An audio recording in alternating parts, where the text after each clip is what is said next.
Eric the Midget, you're on the air. Go ahead. By the way, I received a note yesterday from Jimmy Kimmel with regard to Eric the Midget. And Jimmy begs me on the real doll decision. He says, you've got to make Eric the Midget real doll.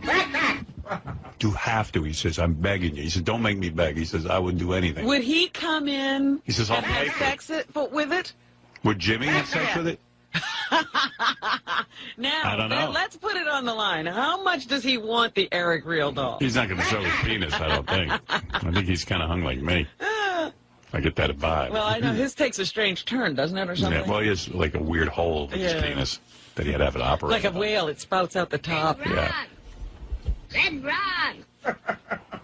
Eric, do you mind if we make a real doll? I mean, not that you have a choice, but we might make a real doll out of you. That's not going to happen anymore. Oh, no. You don't have anything to do with it. You know what? We can get all his favorite hats Dress him. and swap them out as he's getting fucked by somebody. You can have that San Francisco hat, that Oakland A's hat. Yeah, we're going to do that it. product hat that he wears when he's on there trying to push something. Jimmy wants it, and seems like a good idea. Oh, yeah, the 49ers hat. That would look really good. Will it have that little scruff under his chin? Yeah, it'll look exactly like Eric.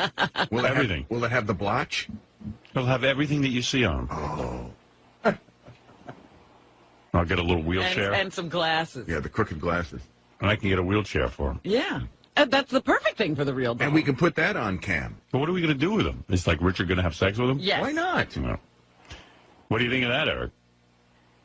As I'm trying to say, if you do it, you're going to face some fucking legal problems. What legal problems? I'm not going to allow you to do that. I'll go to court with you over that. You imagine the judge on that one? We'll bring Eric in the wheelchair. Kids, you could make a real doll out of anyone you want. Yeah, He's a public figure. Yeah.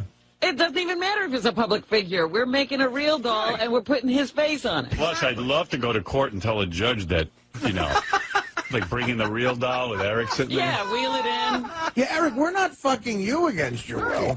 Yeah. Fucking a doll. We're fucking a doll, and we're calling it Eric the Midget. So And we're not selling it. We're just having fun with it. How are we harming you? How are we harming you?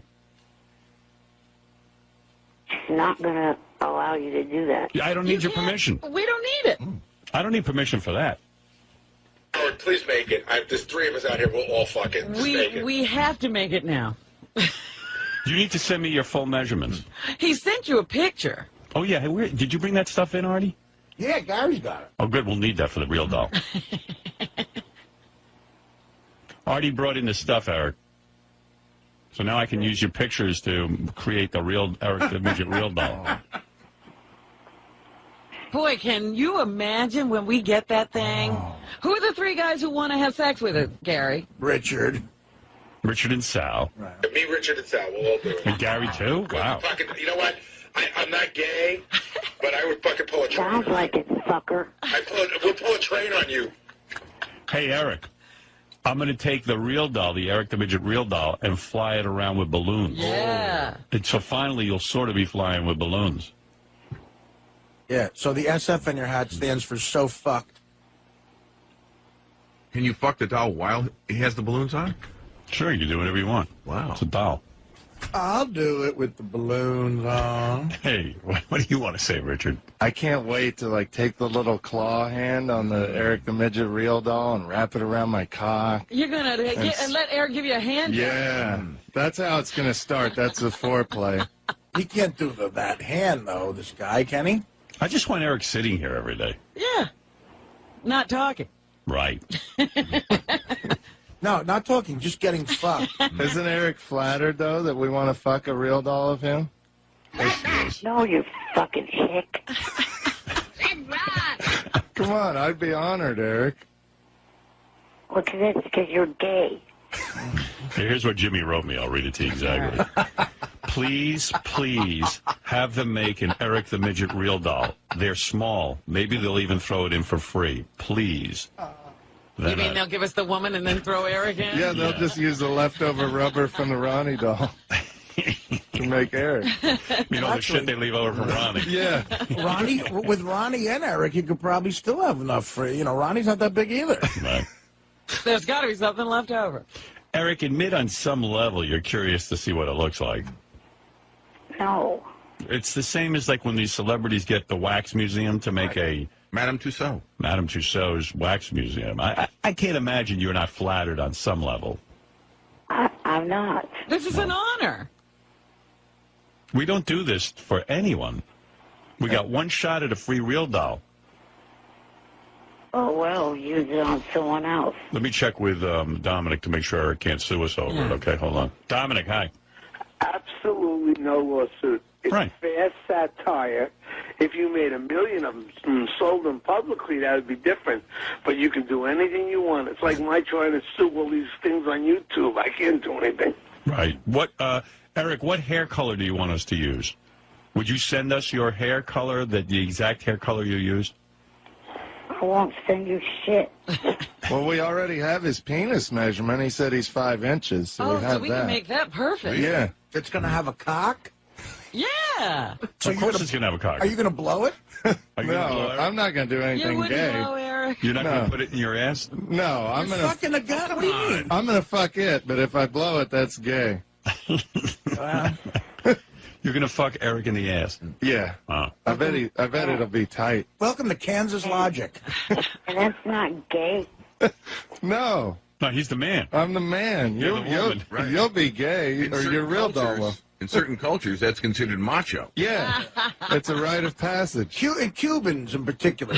Men can fuck other men. So, Dominic, in other words, I can't mass market these and sell them. That's No. Eric's thing. And Eric, you know what? You might end up with a big business out of this. But you could take a like a Chihuahua and have sex with Eric. That would be legal.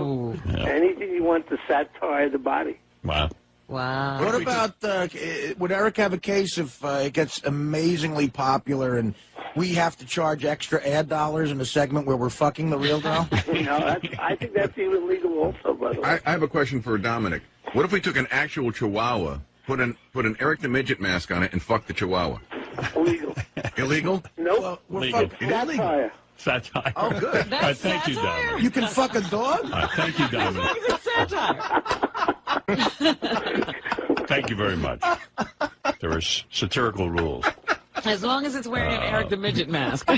Hey, Dorian, you're on the air in Washington, D.C. Hey, what's up, everybody? Hey. Man, this whole real doll concept is the funniest freaking concept ever, man. It's so daggone funny, man. Hey, I'm gonna ask if you make the Eric the Midget real doll, can the fans come in and fuck him? Sure.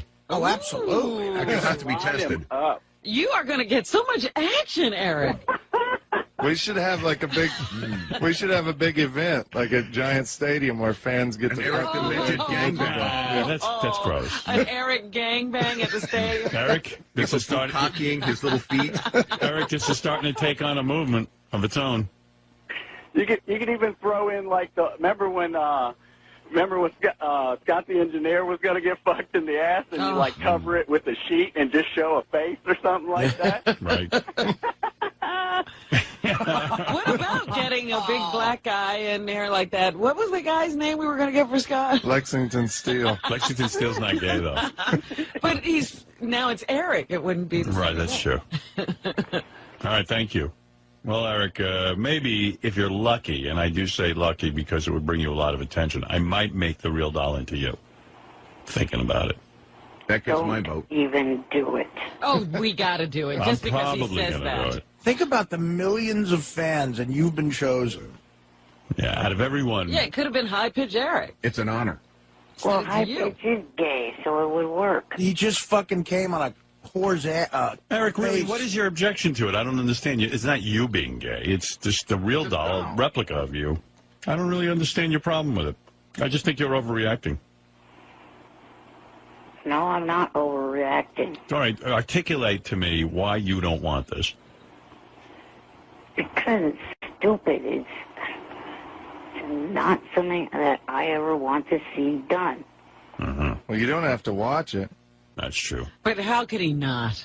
He'll watch it. But I think there's far more people that want it than don't Let me want see it. if anybody else Can wants you it. imagine on Howard TV there'll be a whole section just of people having sex with Eric?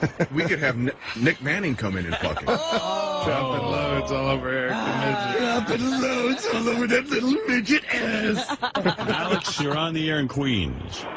Howard, Hi. I was going to suggest Oprah or Imus, but you've got to make it Eric. Got to make it Eric. The fans like it, Eric. And release those two sexual deviants, fucking Sal and Richard, on them. Let them go to town on them. So you like? I've read in the emails a lot of people were saying Imus, but you like the Eric the Midget real doll better. Yeah. I see. By popular demand, Eric. I think that's the mandate. I was going for Oprah, but it's got to be Eric Jet. Shut up, you fucking loser. Get the fuck off the phone. Wow. Suck it, Eric. Eric will be doing a lot of that. Thank you, Alex. Suck it, Eric. Would you like me to squeal like a pig?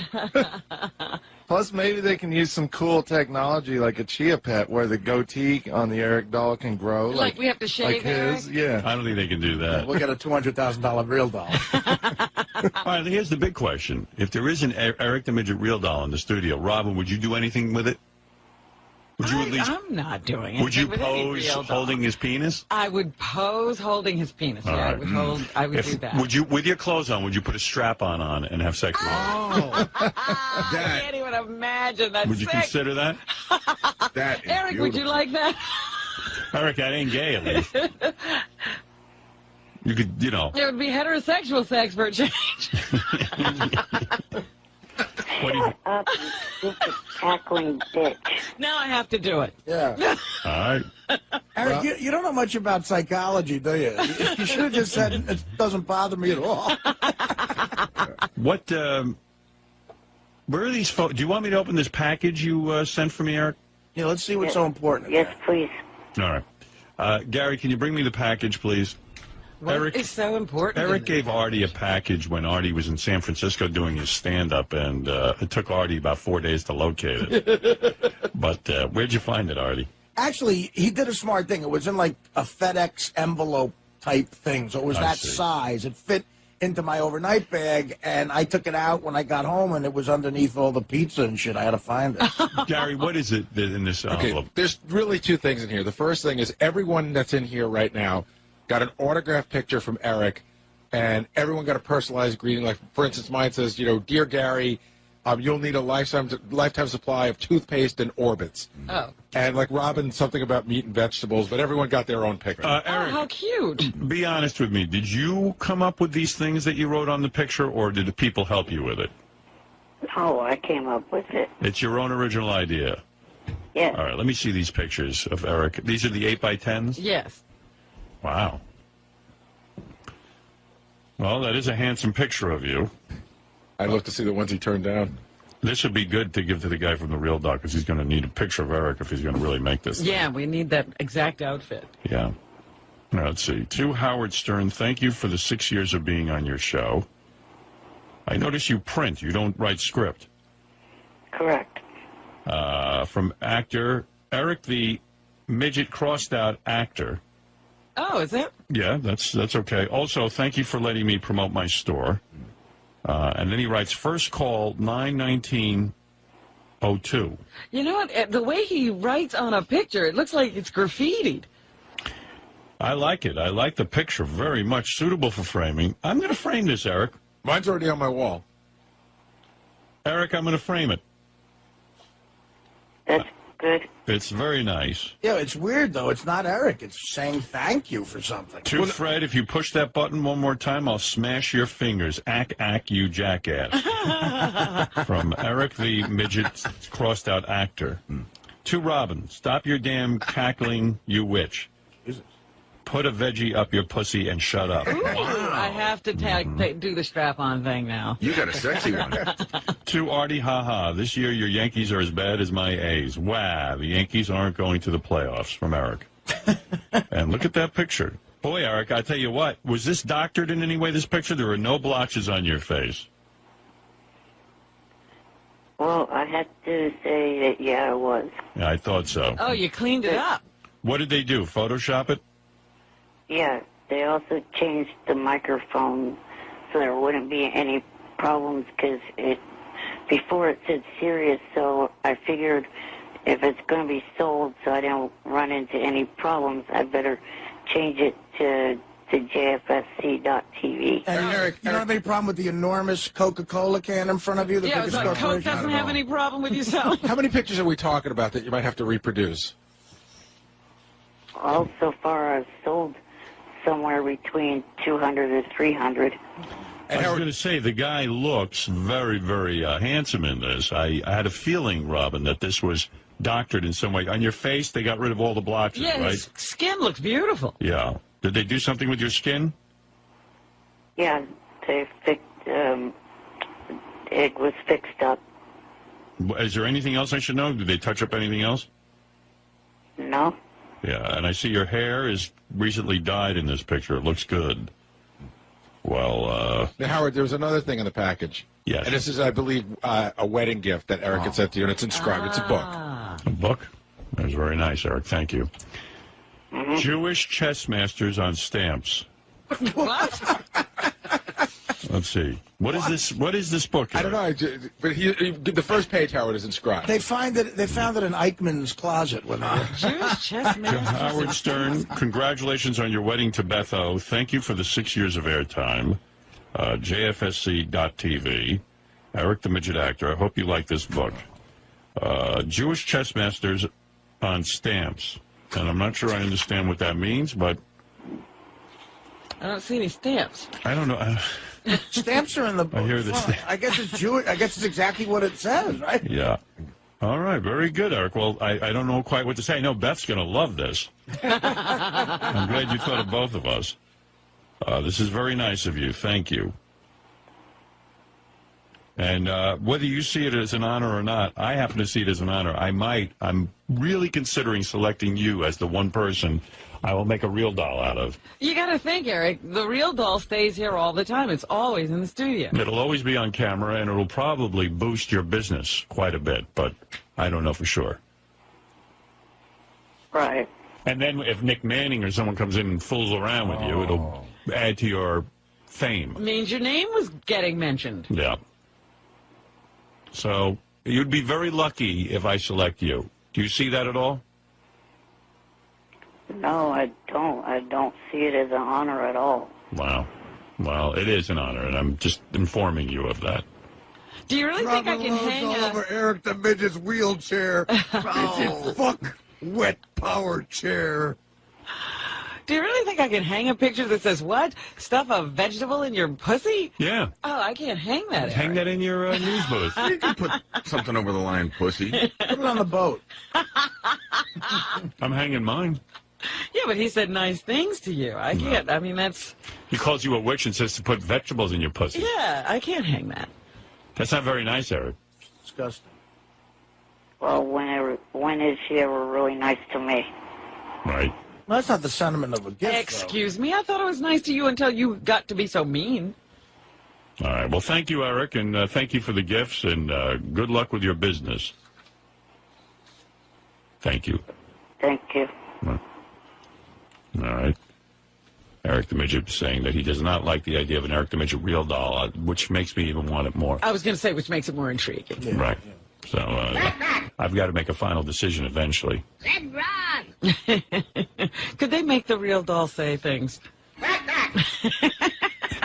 Yeah, sure. That would be great. Red Ron! Good morning. Good morning. You know, I'm really annoyed at your idea of the real doll. That it's not going to happen. No, it's happening. You can't stop it. It's not. How could you stop it? You It's can't. not going to happen. You can't stop it, Eric. We already called the people and we said, here's Eric's picture, make a doll. No, we didn't call them yet. I'm teasing him. No, we didn't call them yet, but I don't see, why we shouldn't. I think an Eric the Midget real doll would be fantastic. How are you And- going to stop it? And it would enhance your fame. No, it would not. You'd be in the studio every day for 4 hours. You know what it is, Eric? It's just too great for the show not to do it. I can't think. Give me a reason why we shouldn't do it. I can't think of one off. Of course. my head. Neither can Even I. you have to say it's a good idea. No, it's not. It's not a good fucking idea at all. What do you think is bad about it? It's gay, you stupid ass. It's gay. What's gay about it? The fact that you want all your male staff members to fuck it in the ass? Well, not just the males. Not just in the ass. When the girls come, They can play with it, They too. can play with it, too. It would be bi. You're going to be a bi doll. Yeah, the girls will put a strap-on cock on and fuck you.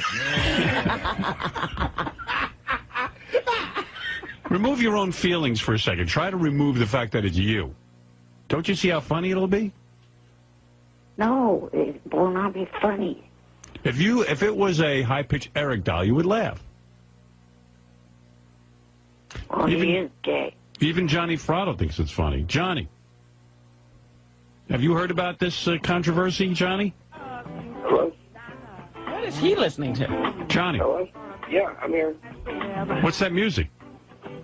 I don't have any music. Eric, you got music? No, not here. I wonder where that's coming from.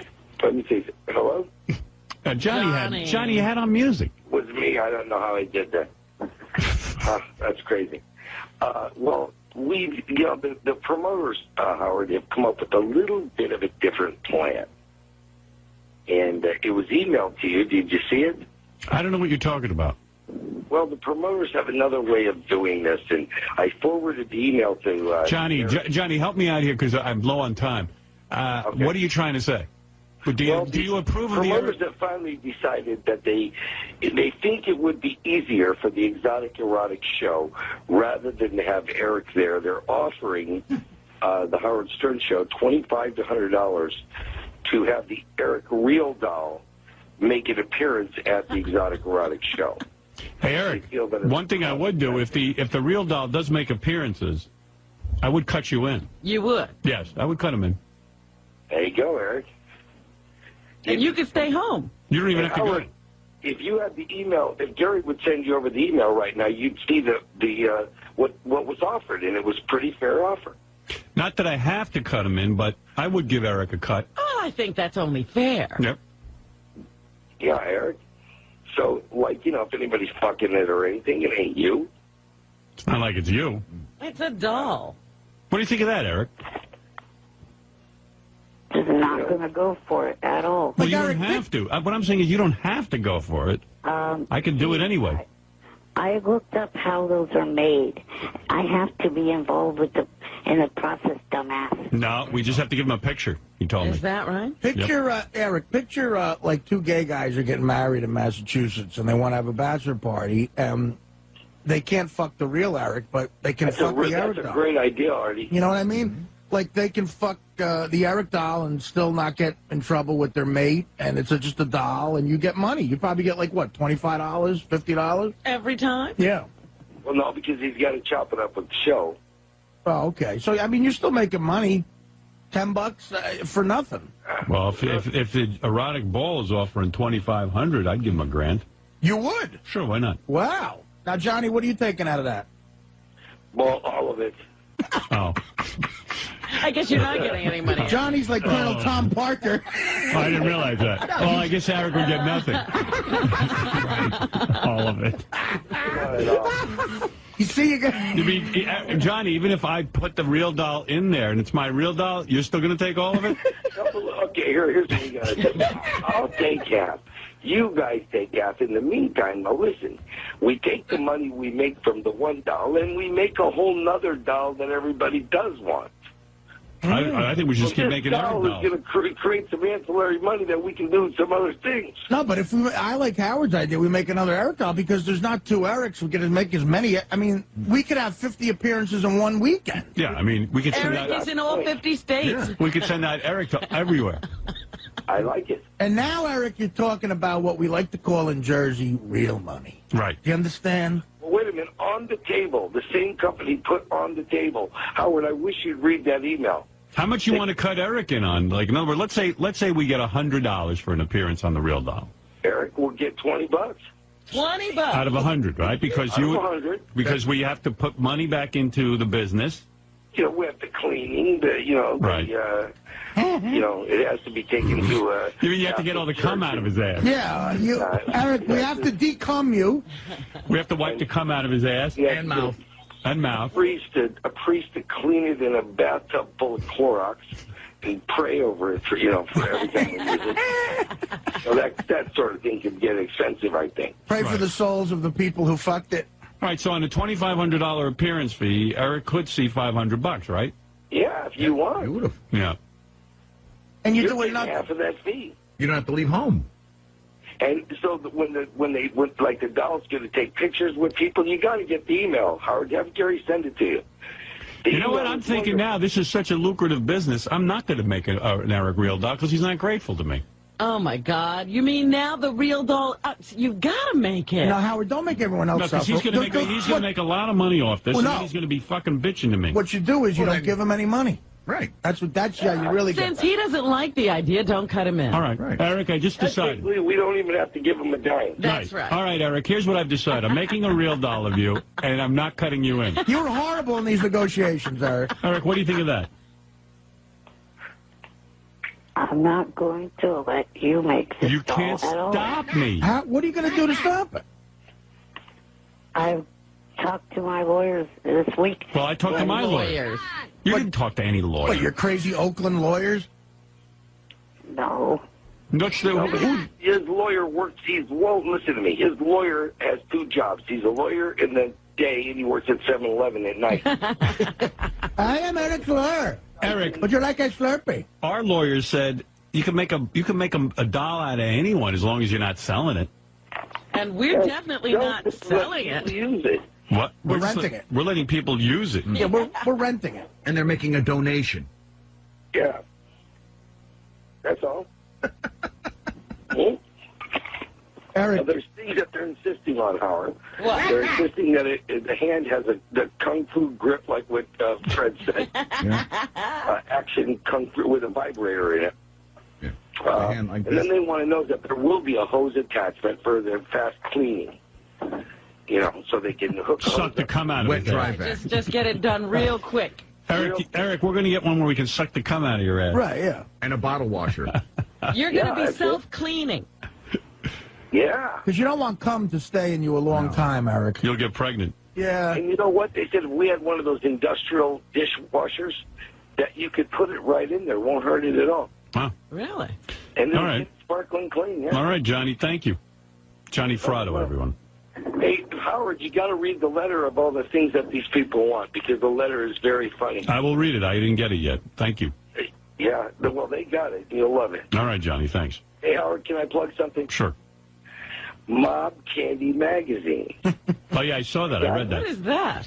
Johnny's on the cover of a magazine. Uh-huh. It's a pretty good article. There's one article about his dad and then one article about him. Ooh, that sounds interesting. And it's about And it's a great mobsters. magazine, and we're trying to make it get some sales. So And it thank kind you of very implies that Johnny's kind of still sort of connected in a weird way. Well, when he said he was Oh, taking nice. everything, it Didn't you sounded read the like article? it. I don't know. I read the article. It kind of implied, like, I don't think it implied. Where did it imply? I don't know. I kind of got the vibe that you might still sort of, like, you're a made man, it said in there.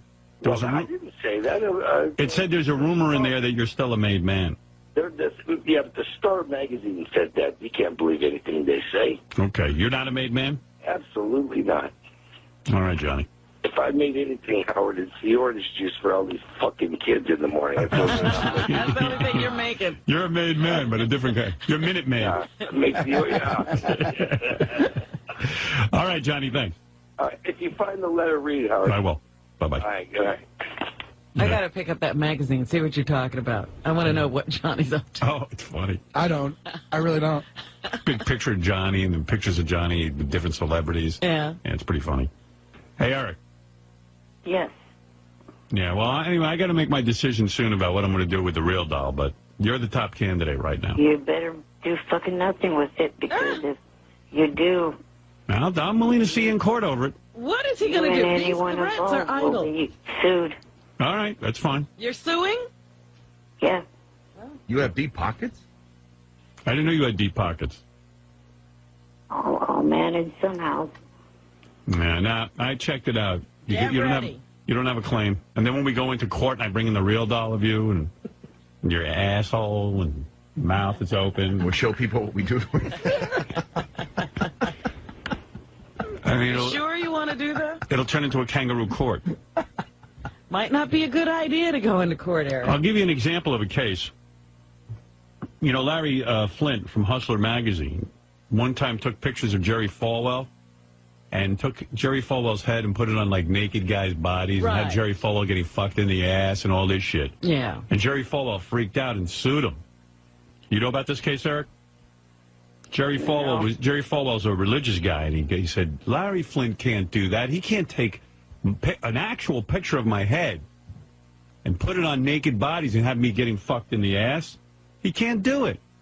And, of course, it went to the Supreme Court, and the Supreme Court said he absolutely can do it. He says, you know, it was actually a joke about Falwell fucking his own mother.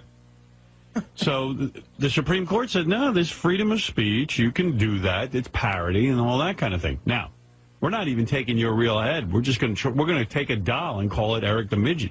Right. Your legal name isn't even Eric the Midget. So you don't have a case. See what I'm saying? I don't know what your lawyer told you. Yeah. If you got a lawyer, you must work at the Lawyers R Us. See what I'm saying? I'll figure a way. All right. You can figure it out. You're some legal genius? Who do you think you are, Matlock? How would you feel if we in the JFSC made real dolls of Beth or your daughters? And then you got a point there. Let me think about that for a second. I can answer that. I don't think he can do that. I can answer that question. Go ahead. We would never do that because his daughters don't call the show and annoy the living piss out of us. Okay, Gary, come up with a good making the doll. Your team did brilliant yesterday, didn't they, Gary? And his daughters don't want to be famous more than life itself. So if you want to be part of the show, you got to play the game, shithead. Oh. Wow. Shut up, monkey face. You know what? Okay, Eric. You know, Gary, that was a good comeback. I hadn't thought of that. Yeah, my kids don't really, you know, call into the show and want to be part of the show. You're part of the show. They're not showbiz. You're on there every day. You're selling pictures of Artie, for Christ's sakes. You got to hear this. Is he really? Yeah, yeah. You know, you talk about suing. Why did he go into the Artie business? Should I sue him? Yeah, I'm gonna. Yeah, please start legal action again. Okay, you got it. Jared Levine in Beverly Hills, are you up yet? Get on this. All right, here. You okayed that, Rob? Nah, he changed his mind. Now he's suing. Oh, did I sign anything? I don't see his signature. We didn't even shake hands. I don't know. Listen to this. Hi, JD. This is from Eric. Oh, no, this isn't from Eric. This is from a fan. Hi, JD. Just a heads up what Eric the Midget is posting on his MySpace bulletins. Make sure Artie sees this. I couldn't send him a message, and he should know that Eric the Midget is using his name to make money. It says here, attention Artie Lang fans. This is a message from Eric. Attention Artie Lang fans? Yeah. Hello, all of you Artie Lang fans. This is a bulletin for all Artie Lang fans headed to one of his upcoming shows. What? A bulletin? Yeah.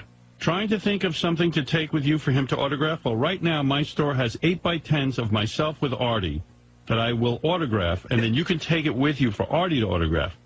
Prices are $17.95 for just my autograph, no special message. $22.95 for my autograph and a special message. Wow. $47.95 for my autograph, message, and phone call. What? Yeah. Dude, that's a way more detailed situation than you brought up. I've never said anything like attention Artie Lang fans. Yeah, we might have to sue him. Listen. What did you agree to? He said something like, can I put it on the... I don't know. I said yes to something. I forget. Why don't you take it away then? Just say now you don't have permission. I didn't realize what I was saying yes to. After this, Eric, yeah, I don't want... you don't have permission to do all that shit. Because then, you know what you're doing? You're misleading them. Everybody who comes to my show is not going to get a chance for me to... I don't usually autograph pictures at my show. Well, you also have your upcoming book signing, don't you? Well, why would I want like him to have his book? I'm only supposed to... I sign one thing, my book. I'll tell you, Eric. I'm supposed to sign your picture? Artie would probably not care, but since you're such a fucking lawsuit-threatening midget, he's upset with you, and now that's why... Yeah, absolutely. He's got to call his lawyer. Now he's got to call his lawyer. You want to start playing the legal game, huh? It's all lawyers. Yeah, now we got the lawyers involved. And Artie's lawyers don't mess around. This guy's in Beverly Hills. Levine. Levine. You know what that means? Jared Levine. Actually, Artie, he pronounces it Levine. Levine. Levine. Jared Levine. No, listen, that really is... Because listen to what you're doing, Eric, and I have a way better case. You're misleading these people into thinking if they buy your fucking picture, they're definitely going to get my autograph. Right, like that comes with an opportunity to see Artie after the show and get an autograph. What do you say about that, Eric? It doesn't. What do you say about this? Well, I mean, I know that not everybody's going to get to meet you, but in case they do get to meet you, they have the photo. Why not sell them in case they get to meet, in case they get to meet Hugh Hefner one day? Just sell them a Hugh Hefner picture for $20. Don't have any. Never met him. Oh. What if we... Anyway, look, Don't Eric. have any. If I decide to make the real doll of you, I can do it. Are you taking Artie off of the website? I'll tell you what, I'll make you a deal. If you don't sue over the real doll and start making an issue, I'll try. You'll let him have the picture? I'll try to keep my lawyers off it. Well, Eric, what do you think? I guess so. Well, there you go. So there, now we can make the real doll without any legal problem. But I must have strict assurance from Corleone. As time goes by and his position becomes stronger, how do I know Eric won't attempt any individual vendetta? So, Artie, you're saying you're going to let Eric use your picture in this way. Right. If he doesn't present any legal action with the real doll. Exactly. Doesn't stand in the way of the real doll in any way. Okay, that's fair enough. And Don Corleone give protection in the Eric, East. And there's a... Eric, what do you think? Are you in it or are you out? I'll have to think about it and get back to you. Thank you. Well, we can't take forever. That's right. Don't take too long to make a decision. Plus, I will give you a cut of any appearances the real doll makes. Because I'm a kind man. Does the money go through Johnny, or does it go right If to I Eric? make any direct deals, if Johnny makes a deal, I'll take a cut of my money and give some to Eric. I see. Now listen to this, Eric. I'm not asking for a cut of the pictures either. You're getting a cut of the real doll. You're saying, Artie, you're not going to ask for any cut of those pictures on Eric's action. To keep it honest, you Right? should get a piece. Well, let's see how he rules on his Eric the Midget doll. Right. Yeah, we are still in negotiation, I guess. Yeah. But it can't take too long. Eric, I need an answer within the... 24 hours. 24 hours. Thank you. The die has to be cast. Yep. Because we have to make a decision and get it to the real doll people. I would also ask you to restrain from selling any pictures of Artie. Restrain or refrain? Excuse me. Refrain from selling any pictures of Artie. You know, Eric, during the 24-hour decision. Yeah, there's an embargo out on Artie pictures. And we would like to see that on the website. You know, Eric, you talk about vengeance. There's vengeance that we've made here tonight. Well, what do you think of that, Eric? I was lost during that whole... You're ruining the movie. Well, has Eric sold any Artie pictures? Oh, yeah. How about that, douchebag? He's probably out of them. Have you sold any? Yeah. Yeah, of course. Oh, you're going to have to... You've sent them out already? Yeah. Oh. You better send those people notes to get them back. Major problem. Well, he'll have to just cut you in if he doesn't agree to the real doll proposition. What should I take? What's the percentage, you think? What's the percentage? Yeah. 75% you. You're in the picture. That's right.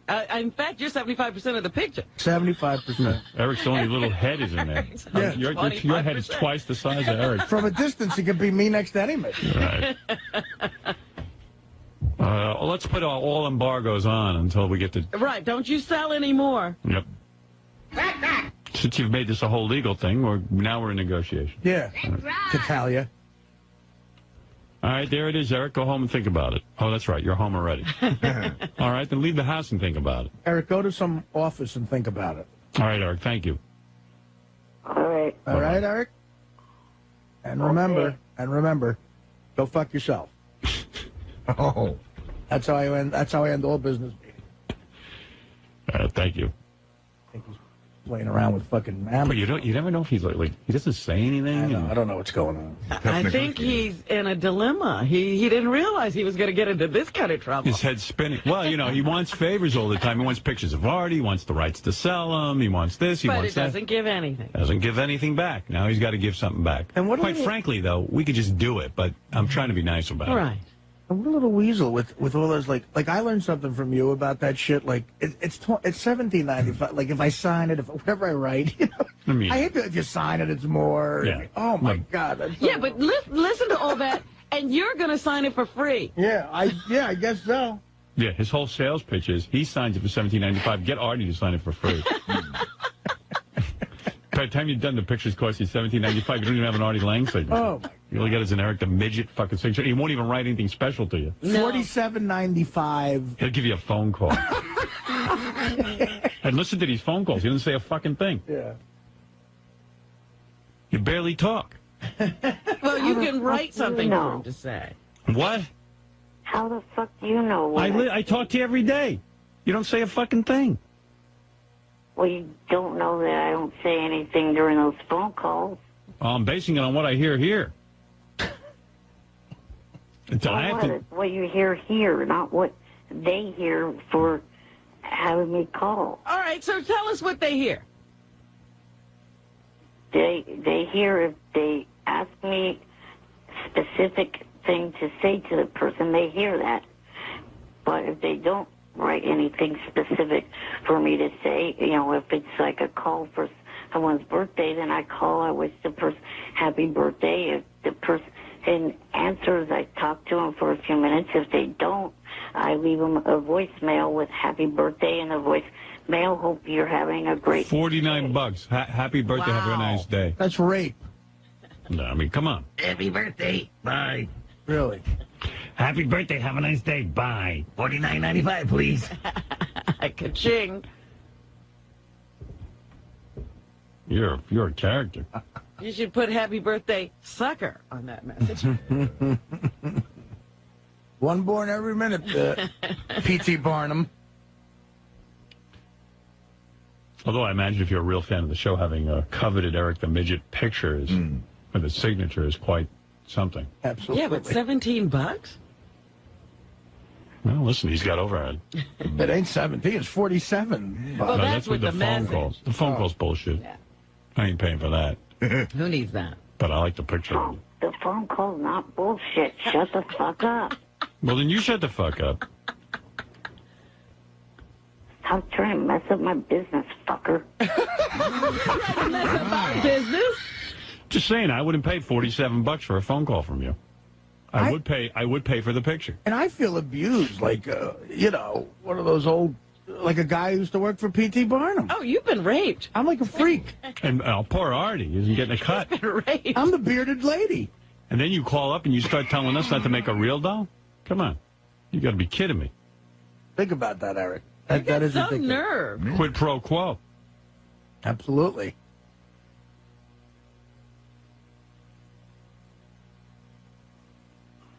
Well, I just don't want that real doll made. Well, you have no choice, but I'm trying to give you a little bit of a deal. You know what? Artie doesn't want his picture sold. Stop making all pictures and selling them. Yeah. I can make the real doll anyway. I don't see where you have a negotiating. No, you can't. There has Yes. made of me, stupid idiot. No. We can take any midget. They're not going to make a cast. We're going to take a picture and then just copy it. All it needs is like a pair of bad eyebrows. Yeah, by the way, all we got to do is just... Pictures do not give them enough depth of the face. Show features. Do you think it's going to go to some gay bachelor party and the guy's going to take measurements of the depth of her face? All That's I Eric got the to Midget. do is put a baseball cap on with big bushy eyebrows, make a blotchy skin, Ill-fitting glasses. and then make it tiny and put a big gaping asshole in it. Shut up, Ralph. Oh, no, Ralph. Fred. You're as annoying as Ralph. First time Fred's been mistaken for Ralph. Well, my He point must be is, upset. so let's say it doesn't look exactly like you. It's close enough. Still Eric the Midget.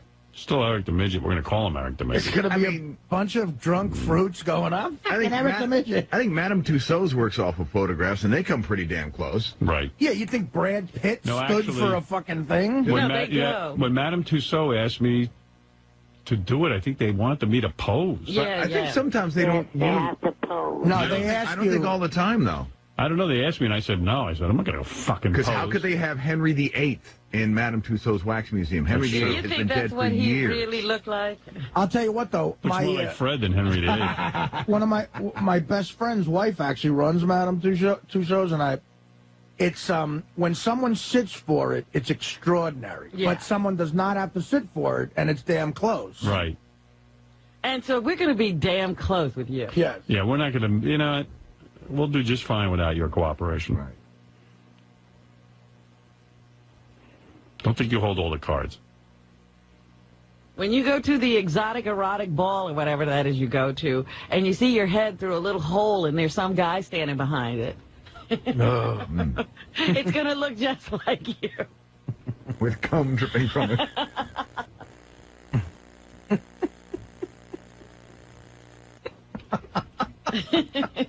All right, Eric, I'll talk to you tomorrow. How's that? All right. All right. See you later. Bye. Bye.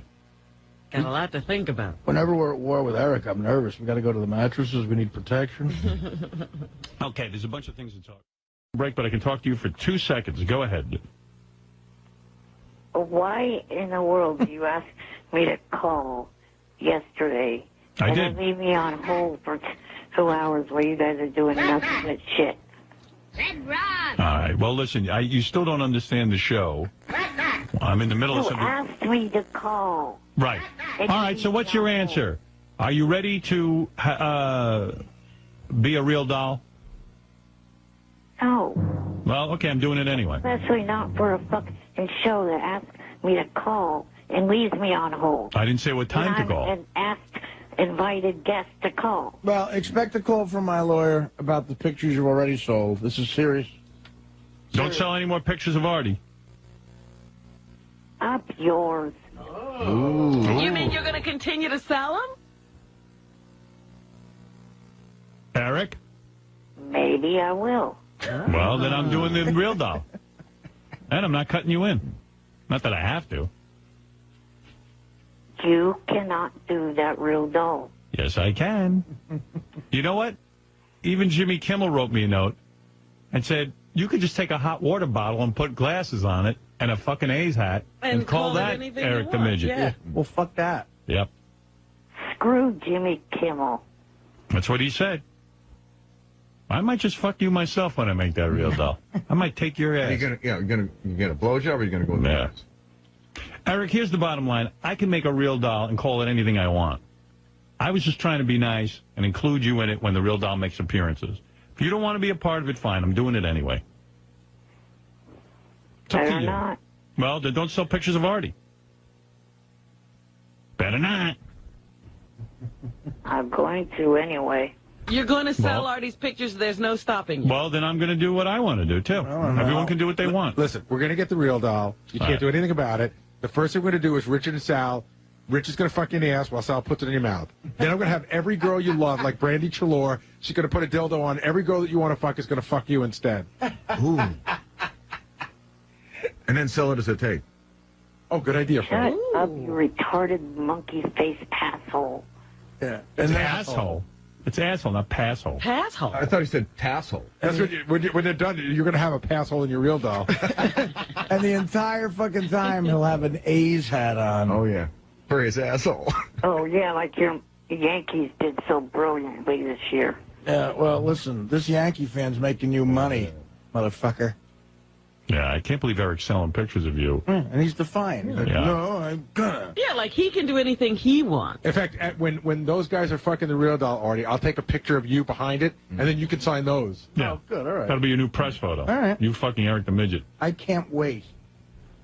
And I'm going to promote that on Letterman. Yep. All right, Eric, that's where you want to be. Fine, I have your answer. Try to do business with you. Try to make you some money, but forget it. Sick of always being the guy trying to make you money. I'll speak to you some other time. I don't want to make money for somebody that's fucking retarded. It's up to you. Then we'll make all the money. Can't make money off of my image without my fucking consent, you retard. Then stop selling pictures of Artie. Artie withdrew his consent. Yeah, that's an actual picture of me. Yeah, and by the way, we can do anything we want because it's not you. And it's not a picture of you. We just call it Eric the Midget. Yeah, the ironic thing here is that and your name's not even Eric the Midget. That's right. You call yourself Eric the actor. We're the ones with the way better You know what? I'm case. thinking of actually copywriting that so that way you can't do it. Too late. We're going to do it first. Dude, I copyrighted that. Everybody's name, Baba Booey, Eric the Midget, Crackhead Bob. We copyright that immediately. We own the name Eric the Midget. You don't even own your own name, even though it's not your name. You're like Hulk Hogan. We named you that. We named you that. Right. We got this whole thing covered. Dude, you're nameless. And shameless. Yeah, you're brainless, Fred, or Ralph. That's beside whatever. the point. No, it's Fred. You're as annoying as Ralph, so shut the fuck up. I just got a beautiful picture in the mail of Eric, and he signs it, "Thank you for always being there for me." Right. You should see this love letter he sent me. Well, he sent you a love letter. He tried to break my fingers. Yeah, his letter to me wasn't so nice. No, mine was nice. Oh, mine is taunting me about the Yankees. Well, I was also making fun of my age at the same time in that photo, so. Oh, good point. All right.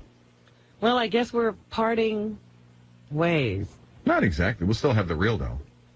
Here's a fan who really wants an Eric the Real Doll. Listen to this. Sean, go ahead. Hey, good morning, Howard. Good morning, Eric the Maggot. I've got a great idea for the doll. Yeah. Have it come with gray hair, and then you can give it a really bad dye job. Right. Yeah, we're doing that. Yeah, it's me, Sean. Sean, you're a good man. Yeah, hey, Sean. Thank you very much. Hey, Howard, one other thing. Yeah. Where's that Grover guy been? Grover? I don't know. Yeah, we used to rap. Rapper guy? Yeah, I stopped playing him all the time, so he probably got tired of doing it. All right, thanks. All right. All right, Eric. Well, I've heard your answer and whatever. Maybe you ought to go think about this some more. Yeah. Call me tomorrow. You know what? Give him another 24 hours. I'll give you another 24 hours. Thank He's you. handicapped. So Yeah, you're not thinking straight. he might be thinking. Shut up, fuckface Fred. Whoa, Jesus. 24 hours. Give him 24 hours. I think he'll come to his senses. All right. I'll give you another 24 hours. Call me back tomorrow. I think he's smarter than he's showing right now. Right. Goodbye. Bye. All right. Hello? That's the Eric? What is he back for? Well, I was to Langford say anything in his report about me. That's mainly what I called back for was to... He hasn't mentioned your name. Nobody cares. Oh, shut up, junkie. Oh. Well, this junkie's making you money, ain't he, on your website with my fucking picture. Yeah, how can By he the attack way, you? I emailed you a story about a toy company that is in trouble for making a Palin doll. Yeah, they're selling a Sarah Palin doll. We're not selling We're the not doll. selling anything. No. It doesn't matter. You're allowed to take... First of all, your name isn't Eric the Midget. That's number one. But that's irrelevant. Number two, we're not selling your image. We're just taking a piece of rubber and calling him Eric the Midget and having sex with it. It's not you. We're not having sex with you. If my name is not Eric the Midget, stop fucking calling me it. I can call you whatever I want.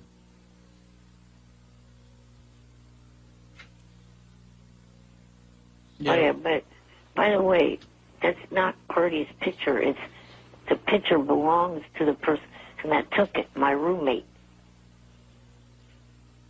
Yeah, well, we're going to fuck you as a doll.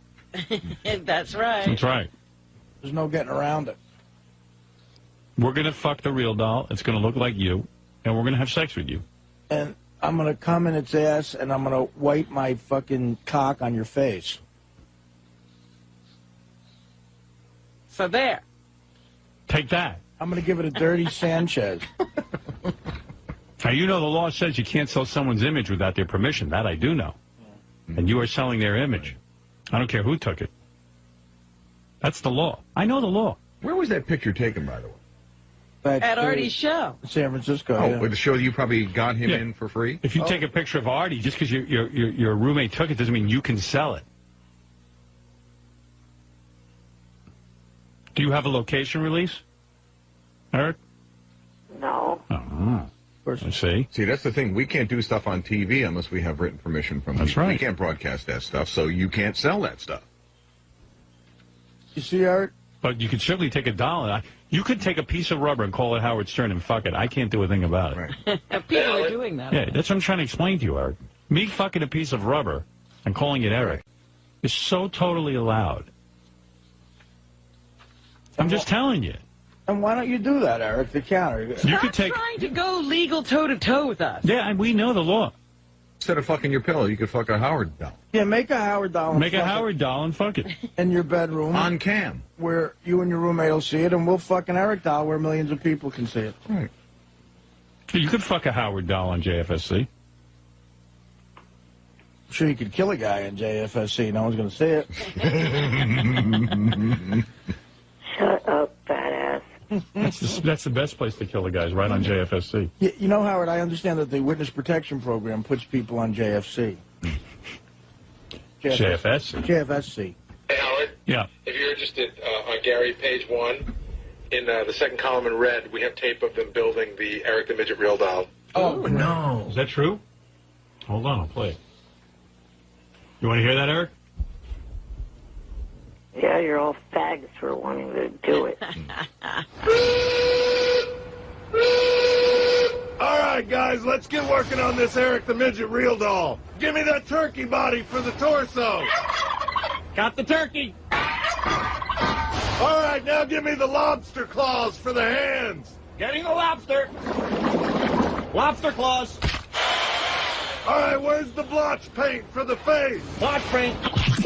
Give me the yak hair for the cheesy goatee. Getting the yak hair. Yak hair. All right, give me the black hair dye.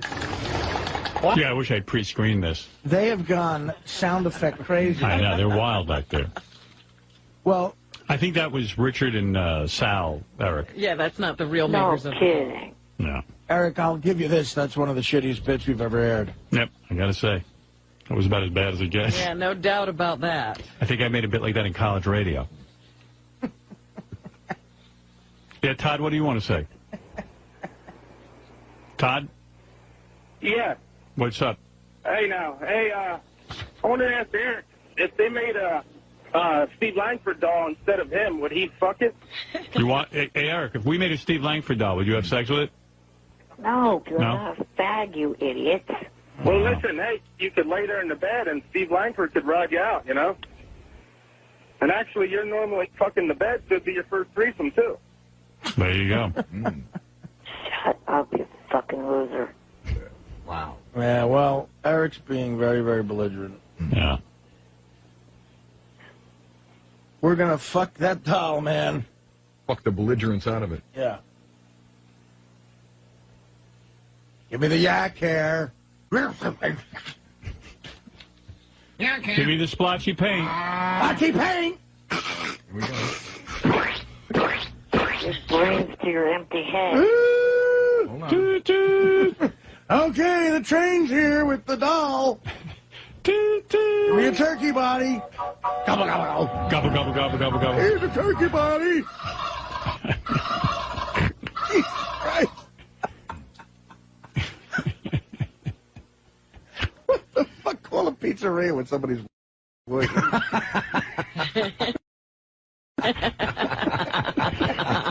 All right, Steve, anything else? Jackie's Joke Hunt tonight, 7 Eastern, Howard 101, and at midnight, the boss of Baloney, Riley Martin. Stern News, you know, to the Howard 100 News tip line, 877-33-SIRIUS, choose channel 100, or email us at howard100news at sirius-radio.com. All right, thank you, Steve. Very good. Eric, thank you. I thought Riley was quitting. Nah, he's already. He called Tim the other night and said he wants to open up his contract because it's time. Oh. And Tim goes, okay, there's no raise. And Riley went berserk and called him a cheap Jew. Wait a minute, didn't we come to the conclusion that they shouldn't negotiate at all because there was nothing to negotiate about? Yeah. And that we just call it to a halt after this one? Tim, whose family came over on the Mayflower, I believe, was called the cheap Jew. But Oh, the Ralph wants to say something. Yeah, Ralph. Hey, now. Hey. Hey, will the hands be, like, articulated? Because what I want to do is I want to fuck the mouth, and then I want him to work his hands on my balls. Are you saying for real you would screw the Eric the Midget real doll? Oh, absolutely. Are you kidding? Are you kidding? Eric's gonna give me a nice, wet, sloppy blowjob. What Eric say? What Eric say? Of course he would. He'd screw anything as a male. Uh-huh. And tell them to make the tongue really nice, too, because I like a lot of little tongue. There's no real tongue in there. Is there no tongue? I don't know, unless they've improved on it. They need to put something in. You're right. You just shove some lube in Eric's mouth, Right. and then they'll be fine. But I think a tongue. I think you're right. There should be a tongue. Here comes the tongue.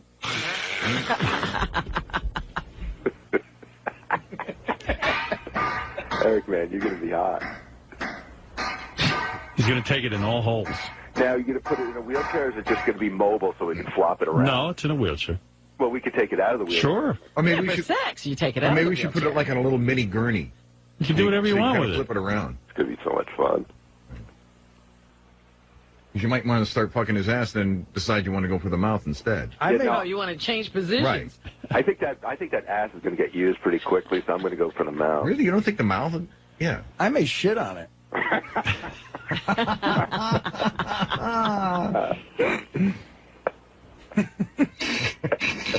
Eric. You're in for so much fun, Eric. Yeah.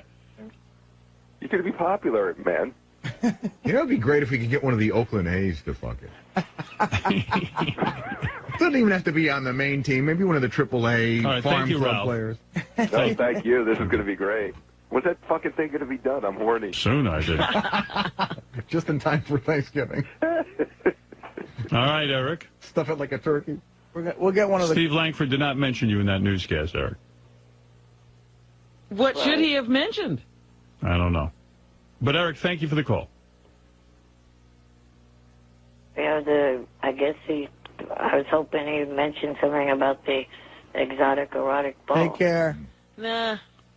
All right. Well, he didn't, Eric. Maybe tomorrow. Thank you. Nobody cares. Bye. Bye, fat fuck. We're gonna get a classic A to fuck. We're gonna get Vita Blue to fuck your doll. Oh, Vita Blue. I remember Vita Blue. That'd be an honor. How about Jason Giambi? He used to be an A.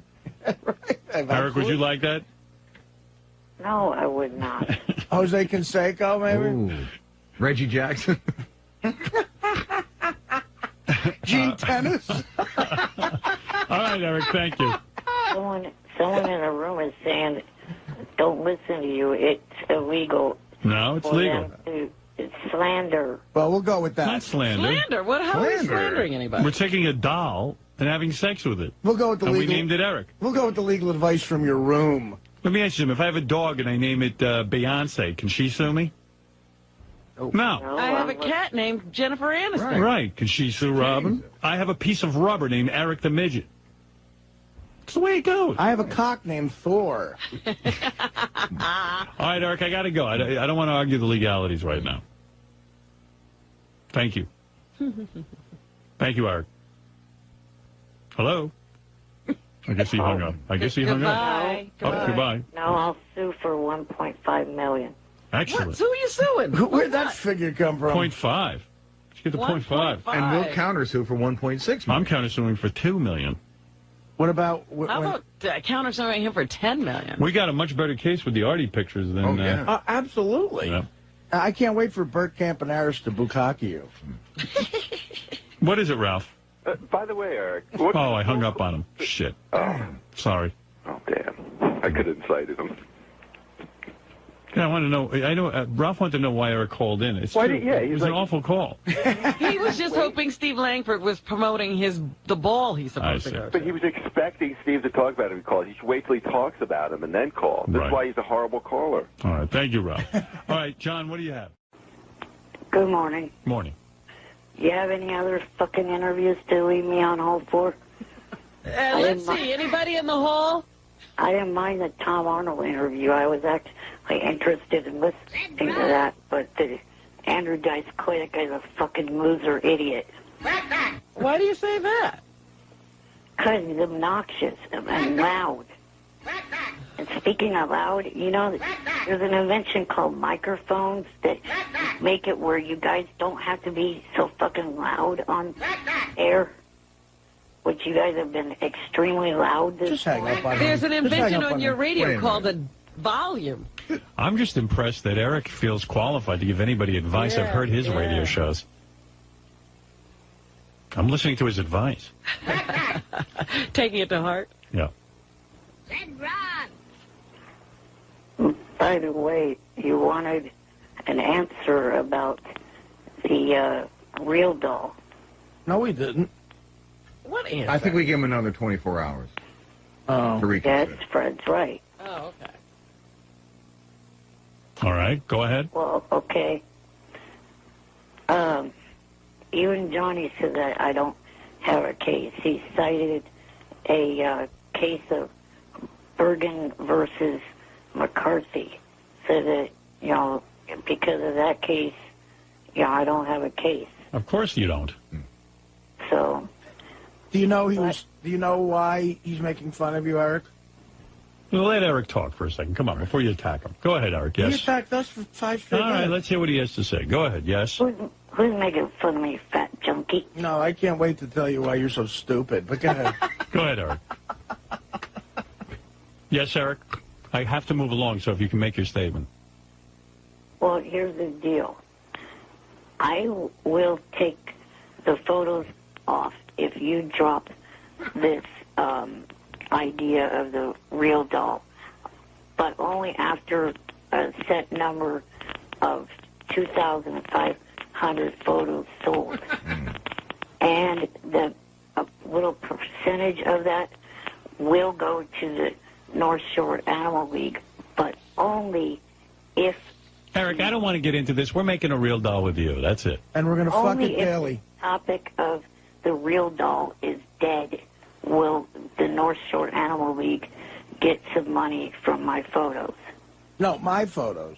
They're Artie's photos. Right. And fuck the North Shore Animal. I don't like animals. I want the money. And I want 50% of it. Hi, Pitch Eric, what do you want to say? Yes, I would like to fuck that Eric the Midget real doll. Oh, you will? Yeah, I would love that in my house right now. We might have you in the studio to do it live. I'll do it. If you want me to do it, I'll do it. All right, there you have it, Eric. What do you have to say about that, Eric? High pitch, get a fucking life, you loser. I do have a life. I got a blowjob of a $40 trip. What do you have? You got nothing. All right, there you go. What an You're in a fucking wheelchair.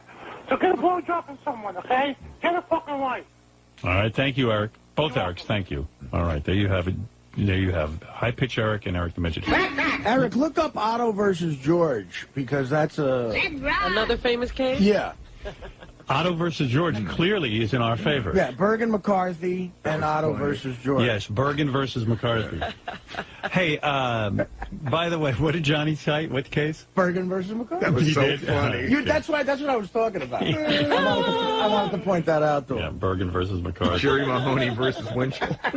Jerry Mahoney versus Knucklehead Smith. Eric, if you're listening, God, whatever. How about Henson versus Miss Piggy? Johnny's really knowledgeable about the law citing cases. Johnny quoted a human being versus a puppet to you, you dickhead. By the way, I have to tell you.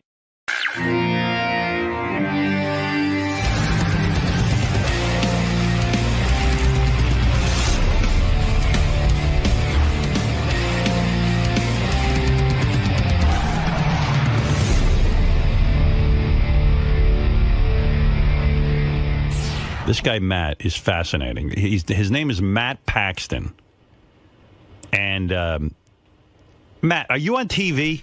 I'm here. Yeah. Matt's on TV, right? Aren't you part of the Hoarders TV show? Yeah, I'm the guy that cleans up all the dead cats and poop on Hoarders. Oh. Hoarders is this fascinating show, which I have to admit I don't watch. I sort of, everyone always tells me about it, but I am fascinated by Hoarders, like Ronnie, the limo driver, tells me about like when his mom was a bit of a hoarder, and she would hoard these paper bags, like I don't know, paper bags, like from shopping. Like she'd come home and save every paper bag. And when Ronnie cleaned out her house after she died, it was like he spent like almost a month with paper bags, plastic bags, And Gary said his mom was a hoarder. She would just save like New York Times newspapers, and she'd and like finally he was hauling them out one day, and there was thousands of them. And she started to cry, and he goes, "What's wrong?" And she goes, "I was going to read those." Like it's such a thing, this hoarding. Yes. And she would save your mom would save every box, right? Ronnie and I were just talking about this in there. Like so, say you go to like Macy's and you buy a shirt, right? You give it as a gift, that box. My mother, and Ronnie said the same thing with his mother, there were boxes inside of boxes inside of boxes, and both our mothers had the same thing. Oh, when Christmas comes around, I'm going to use them, but they never did. Right. Then the next year, there were more boxes, and after 10 years, there were so many boxes. Right. You open my mother's closet, and one half, instead of clothing, were these boxes stacked up to the ceiling. Right. Wow. Well, I remember when Ronnie's mom died, he would, I said, "Ronnie, how's it going?" Because he said, "Oh, I have to go and, clean up my mom's house." Well, it was months you were cleaning that house. And finally, he said to me, she saved everything. It was 40-gallon bags of garbage. 40 of them? 40. Right. And a small apartment. Yeah, a two-bedroom apartment, garden apartment. Right. Okay? And, those the junk trucks that come, you hire them to come? 3 trucks. Wow. From a 2-bedroom apartment. Besides, but it was mostly shopping, paper bags. It was paper bags, canned goods that were expired. They were exploding in the back. Like she would buy stuff and just keep putting it in the closet, and the stuff would just pile up. Right. And when you get to the back, I was cleaning everything out, the cans that were in the back were exploding. That's how old they were. I just got one more. My friend had to take care of his dad's house. Again, I don't know what it is about storing stuff. Do they like the storage containers? It's a depression mentality. 400 Maxwell House coffee cans. Right? The Maxwell House coffee cans? The empty ones. 400, and they were some were filled with rubber bands, some were filled with nuts and bolts, some were filled with nothing. Right. But 400 of them, and they were like sort of stacked in sort of a neat way.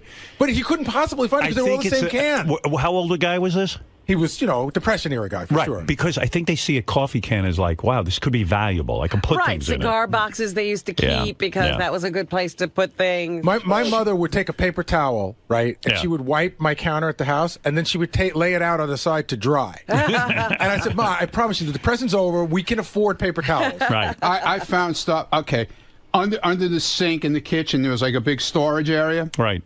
The things like from the Chinese restaurant, the containers from soup. Right. Like the plastic container. The styrofoam things that, takeout food comes in. Yeah. She would wash it out. Oh. And save them. The whole bottom, hundreds of them, hundreds. Okay. Then I'd have to go through every piece of paperwork in the house.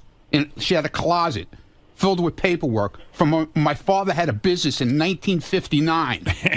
All the paperwork was still there from the business. You would have to go through everything. I'd find money. Wow. Dollar bills, envelopes with $100 in it. I'd go through her drawers. I'd find these little change purses filled with change. With what was crazy about his story?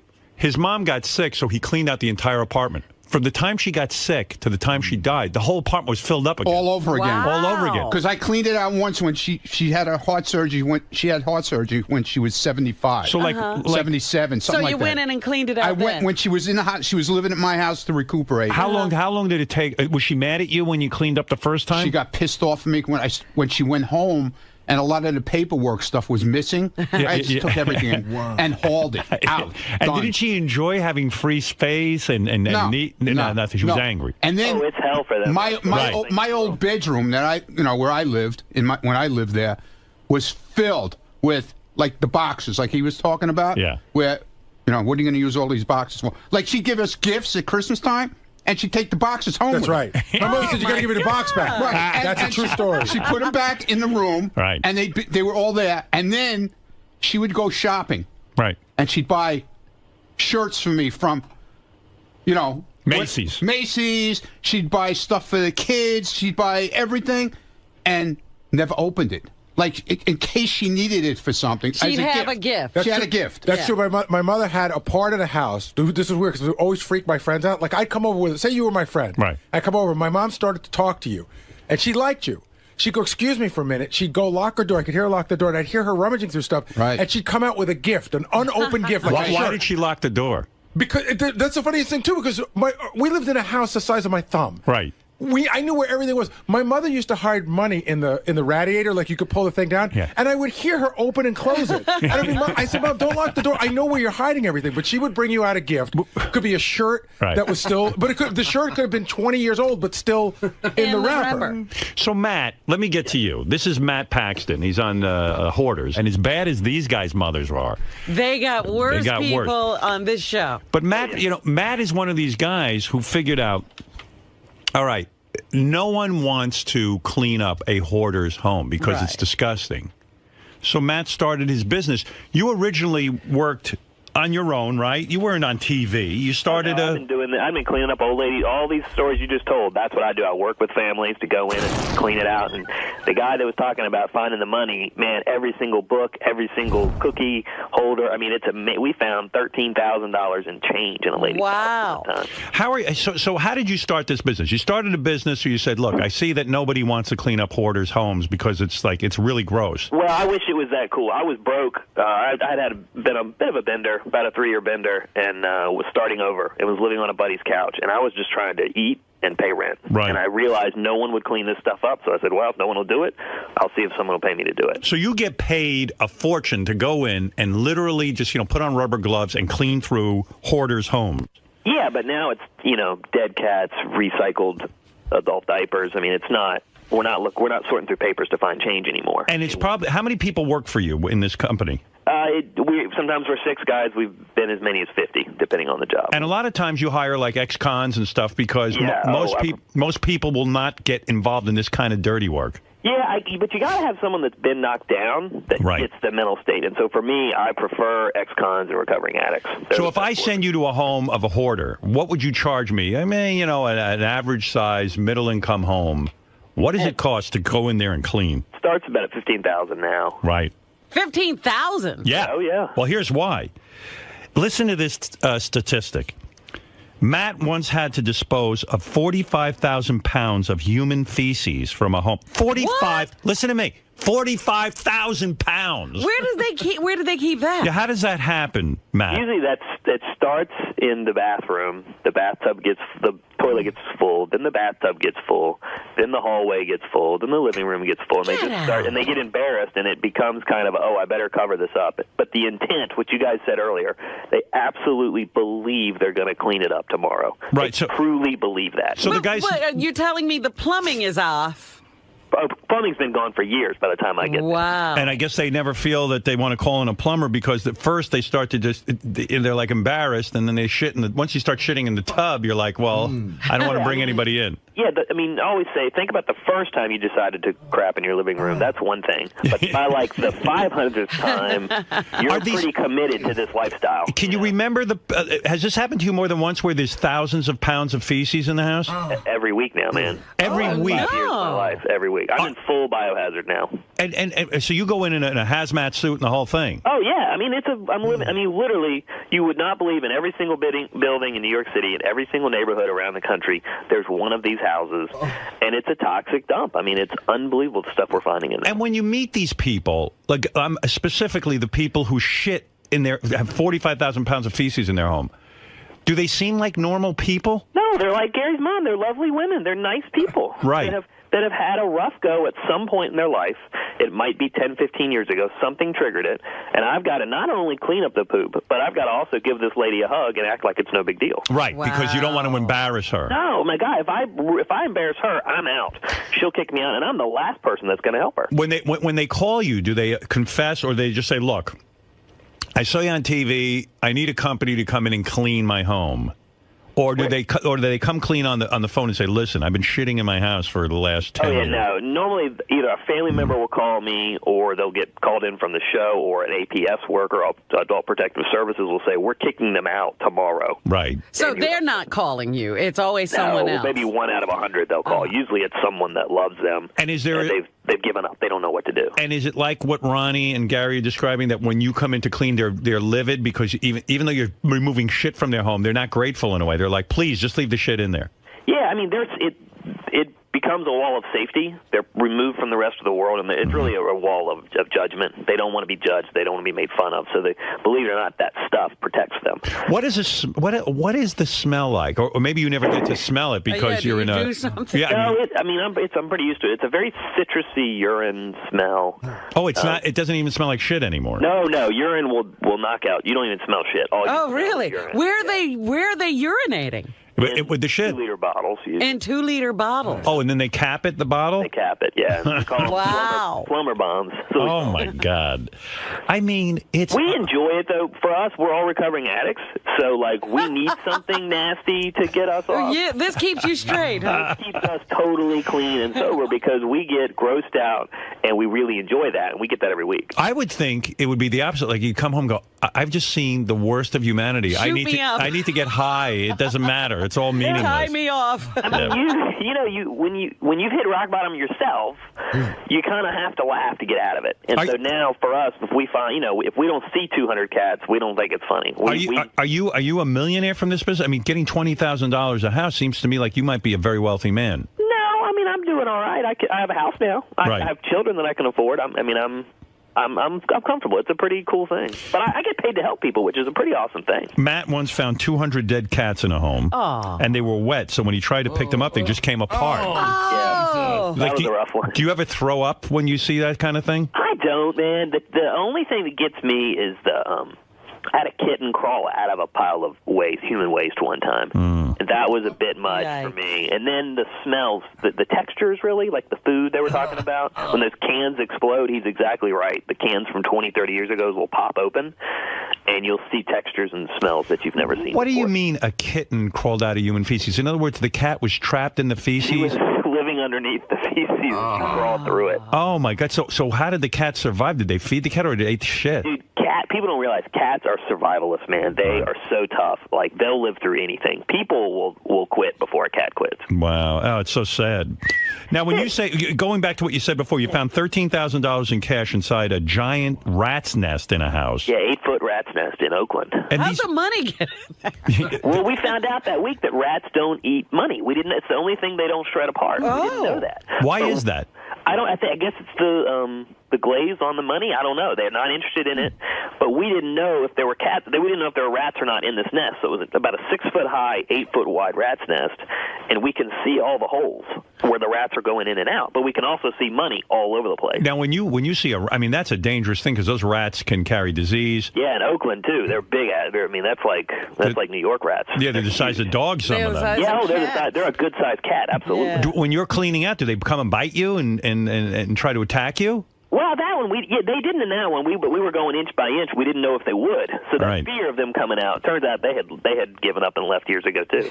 So when you find cash in a house, I mean, you're obligated to give it to the owner, right? Absolutely. Oh right. yeah, because the joy they get in that gets us so much more momentum and lets us clean faster. You say here you once found $45,000 in U.S. savings bond in a house. Yep. And the woman thought they were expired. People don't even know what they have. She didn't know what she had. We had to explain to her the difference between maturity and expiration. Now you're a financial advisor. So she thought they had gone bad. Right, yeah. They were bad. It was free money, $45,000. We helped fund it. And this lady thought she had nothing. So, Matt, is your show's on A&E, but what do you have to do with Oprah Winfrey? She started having you on at one point? No, that's actually how I got on. This guy, Peter Walsh, that's on there, he was not interested in doing the show, Hoarders. And so I had been bugging him for years trying to just be his guy that cleaned up after he left. I never thought I'd get on TV. I was just trying to make a living. Right. And he couldn't do it because he was on Oprah. And so that's how I ended up getting on. He said, no, go call this crazy guy in Virginia. He'll clean up anything.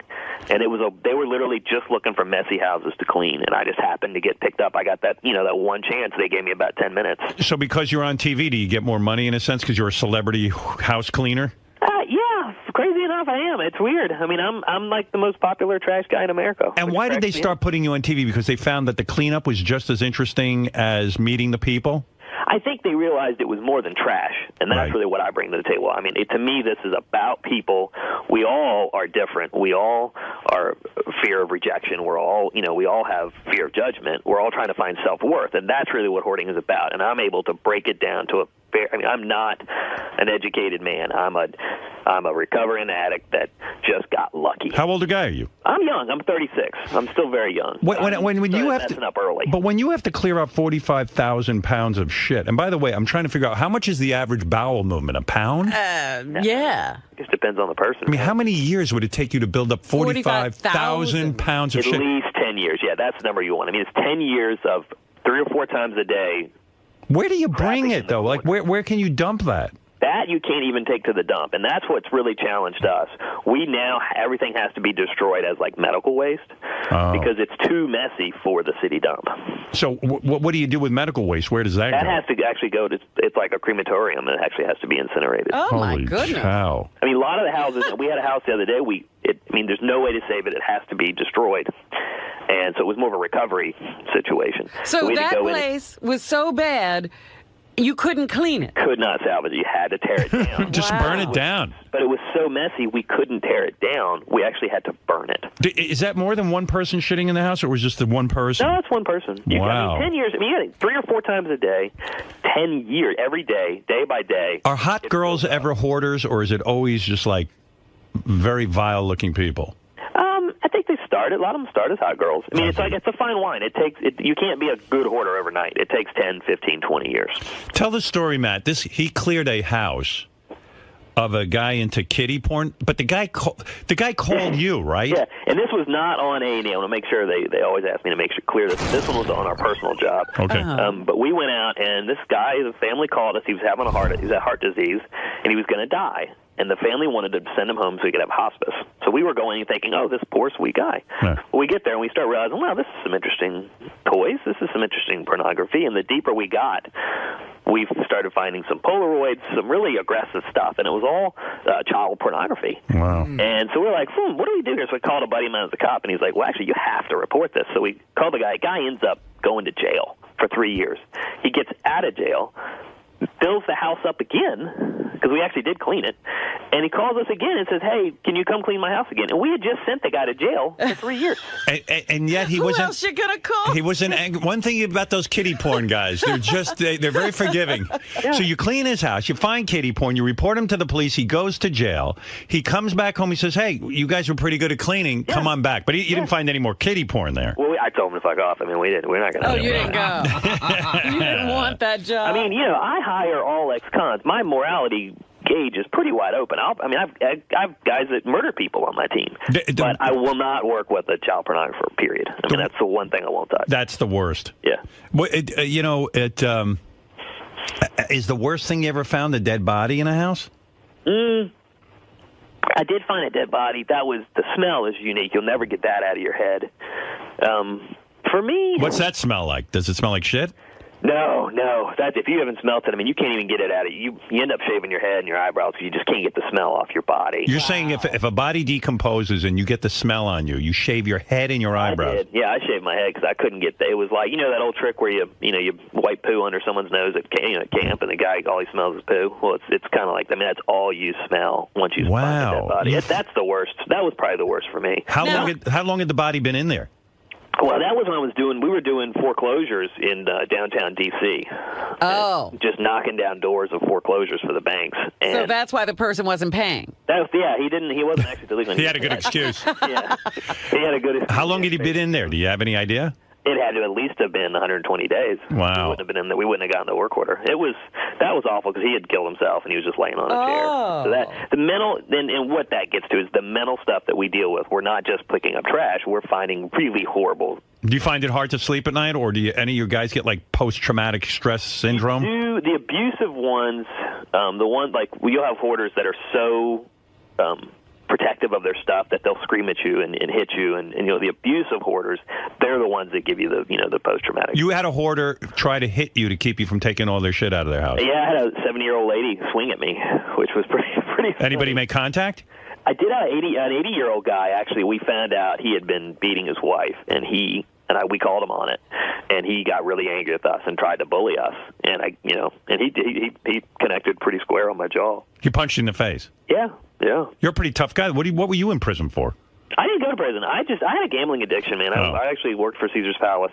I'm not a tough guy. I just have seen it all now. And so, once you've seen it all, every day, my job is to go into someone else's rock bottom. Right. And so but I also, on the backside, is I see people come out of that, and I see the miracles happen, and I see people do good things. So for me, I don't care, Do you find that people stay clean after you've cleaned out all this stuff? Hell no. Great question. No, that's a good question. I say no way. Well, and this is what's so good about hoarders on A&E. They pay for the aftercare, and the aftercare is the key. If they go to therapy, there's about a 60% chance they'll stay clean. Wow. If they don't go to therapy, it's 100% guaranteed they'll fail. Wow. They'll fill back up by Christmas. If they don't do this, there's a reason they do it, and there's a psychological reason they do it, and you got to get into the head and you got to deal with that psychological issue, or it'll never get fixed. Eric, you're on the air with Matt Paxton. Go ahead, Eric. Hey, Howard. Hey, now. Hey, Papa Billy. My cousin, she's a hoarder, and she's pretty hot too. They actually did the local news did a story on her, and yeah, she's hot. I heard you mention. Oh yeah, well I guess there are some hot chicks who hoard. I don't know. Does she collect her feces at all? No, there's no duty or nothing. Just messy, bags and food and stuff like that. Oh, it's so disgusting. Will, go ahead. You're on the air in St. Louis. Hey, hi.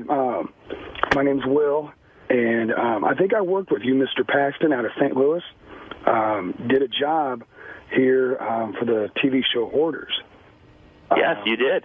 Yeah, I was the exterminator on that one. Yes, that was roaches everywhere. Yeah. Yeah, brown recluse.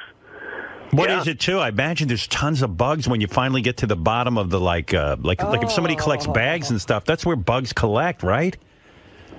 Well, the house this guy's talking about, we were putting cotton balls in our ears and taping up our assholes because there were so many roaches. Really? You mean you were just afraid that they would actually crawl into your ear? Yes, that was a really scary. And brown recluse spiders. I mean, you couldn't even see the top 2 feet of the house because of the spider webs. When you say roaches, you guys, you're talking about like not just a couple of roaches. You're saying like the whole wall could be covered in roaches. They were raining off of the ceiling. Yep. Wow. Oh. When they came in to clean this, Howard, they had to come in with a hose and spray down the walls with water because there was so much like webs and dust and stuff. But someone was actually living in the house? Yeah, it was what was so 3 bad. people, yeah. Yeah, and it was a 13-year-old boy that they had in there with them. Oh, wow. And the roaches are raining down on their head. Yeah. I got to actually know these people. I've been doing their service because they're good people, aren't they? Yeah, they were. I never met the husband, but the wife, me and her actually really got to kind of know each other because I've been back to that house. And did you ever say to her, how could you live with so many roaches? Yeah, well, she blamed it on her husband. But, well, when you get to that point in life, it's easy it's just easier to blame it on other people. And that was a triangle family that everyone was blaming on each other. But that 13-year-old kid is such a good kid. We didn't care if we were getting rained on by roaches. Right. You just wanted to help that kid, man. So did Child Protective Services take the kid out of the home and like? Yeah, that's how we got called in. Yeah, and he wasn't allowed back in until we cleaned it out. Oh, they sent him back. Well, no, the families, I don't think they're back in, are they? No, not yet. They still. Well, see, what ended up happening is because everything went so wrong and the cleanup and everything. The house, they came in and sanitized the inside of the house, but it's never been cleaned yet. Wow. So you still walk in there. The kitchen floor is like walking on peanut butter. Everything. It's unreal. It's just ungodly. Yeah, and that was a house where really, if the family had the financial options, they really should tear it down and start over. Right. But it's that bad. Yeah, and the A&E can only do but so much. I mean, we're not. No one's millionaires, so you can't just throw. There's a budget, and we can only do but so much. No. Listen, you gave them a start. Do you think they'd take over? Yeah, you're there to clean. Well, and for us, I mean, we have to put a lot of money into the therapy afterwards because without that, the house is going to fill up regardless. Yeah, right. They'll go right back to their. It's weird too because like he wondered just like why did they let themselves get in this situation? But it's mental illness, right? There's no rational. Right. Absolutely. There's a problem. Yeah. Nobody would rationally do this. They can't. You just can't help it. And they don't want to do this.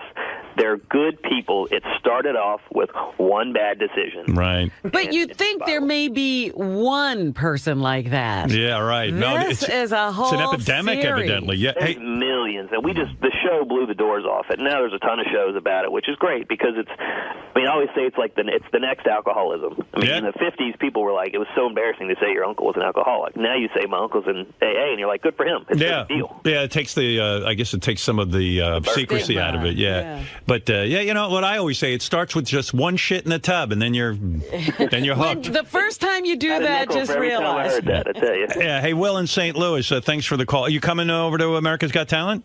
Actually, I got tickets for Saturday at 11 o'clock. All right, I'll say hi to you. Thanks, Howard. All right, later, man. Hey, that guy Will, I remember him now. He actually gave his services for free to help that family. Wow, hey, Will, you're a good dude. We try. I bet. All right. Good man, Will. See, my fans are good people.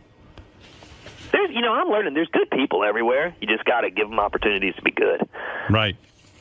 I fortunately don't give anybody opportunities.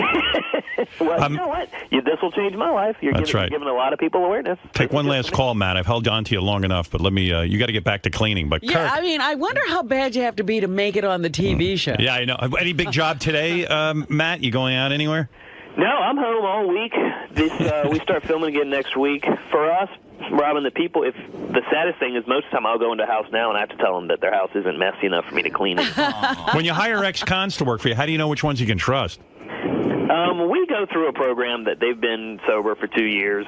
And I see. You can't trust all of them, but there's a lot of those dudes are, those guys. I want the ones that if they sneeze wrong, they're going back to prison tomorrow. Kirk, what's right? They have something to lose. Hey, Kirk, go ahead. You have the last word with Matt. Hey, Howard, does this Matt guy ever worry or have like a health scare with hepatitis or SARS from cleaning up these dirty fucking people? He's wearing a hazmat suit. I do. I get. Yeah, but you ever got poked or anything where you're like, oh shit? We do walk out if we see needles. We walk out. That's the only thing we'll say no to. And our shots are up to date like you wouldn't believe. If you walk into a house and you see some like drug addicts living there and there's exposed needles, you will walk out and refuse the job. Yeah, you're on your own. I'm not going to die for these. I'll almost die for them, but I'm not going to die for them. You'll clean their shit, but you ain't cleaning their needles. Exactly. All right. Well, Matt, thank you, and Kirk, thank you. Matt Paxton on the season finale of Hoarders. Oh, Sour Shoes has a question. How can you refuse him? Matt, one last question. Yes, Sour Shoes. Hi, Matt. Matt, when you have to clean up the poo-poo in the house when it's in the living room, is it in 5-gallon buckets, or how is the poo? Is it on the floor, or is it... Sour Shoes, I thought you were going to ask... He's asking in his baby voice. I know. Yeah. Sometimes it's in buckets, sometimes it's just laying in open diapers, and sometimes it's on the wall. All right. I shouldn't have gone to that. All right. Let's just say also check out Matt's podcast, available on iTunes at 5decisionsaway.com. Hey, Matt, fascinating. Hey, guys, thanks so much for the time. I really appreciate you letting everybody know about this. I might have to call you in for helping out with cleaning out JD's office. I'm seeing a lot of magazines and things. Absolutely. Bring it. I'll do it. I'll clean up anything. All right, Matt. Guys, thanks so much. Later. Thank God for interesting him. work, actually. Yeah, thank God for him. He found a niche and he filled it. It's crazy stuff, right? They say that's the best way to do, to get into a business. That's is what they to say. Find something nobody else is doing. I found a business. No one's willing to clean up 45,000 pounds of some human feces. I think I'm onto something. I think I'm onto something. Hey, good for him, though. Covering addict. He's giving other people second chances. It's a good deal. Yeah, well, there you go. That was great. That was great. The best line was he goes, "We were putting cotton balls in our ears and taping up our assholes." Are you a hoarder? Not like that, but I can understand, not for feces, but I can understand how it's hard to make decisions about like paper. Well, my parents are so the opposite. Oh my God. They don't allow anything to stay in the house. Like you couldn't save anything. I mean, that story about my comic books is tip of the iceberg. I mean, they go through that house. If they see, it's well, you have a little no history. Now I do. I used to be a big slob, but because you sometimes you'll get here and you'll just go like you do one thing that makes me crazy because it's your parents and my parents. You have the ability to push a whole stack of stuff out without looking at it. Oh, yeah. I got to look at everything. No, sometimes you have to just do that because but you realize can't. you haven't looked at it in months. I know, but you can't. There's something in there. I try. There's got to be some. That's my fucking parents. My parents, literally, their home is void of any personal details. Like, they'll throw everything out. If they were moving, they wouldn't have to do anything. The house is ready to show. It's ready to go. And I love that. I don't have to go in and clean anything.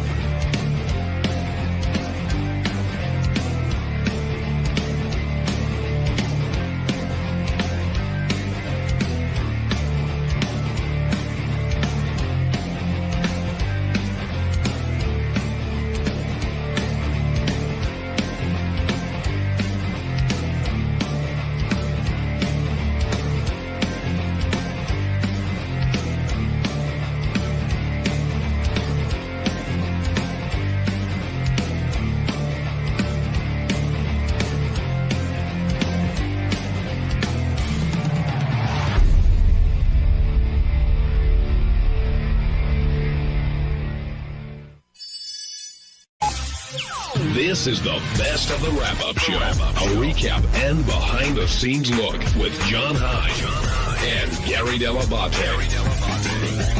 The best of the wrap-up show begins now. So on Monday's wrap-up show, we were talking about the guests that were on the show, and one of the guests was a transgender person, and somebody called in who was a transgender person, I presume, and said that they had a vagina. And I said, I don't think you have one because it can't be a workable thing. And we got into this whole altercation where she was mad at me, but I wasn't mad at her. I was just trying to bring out a point. But you should check it out and see what happens.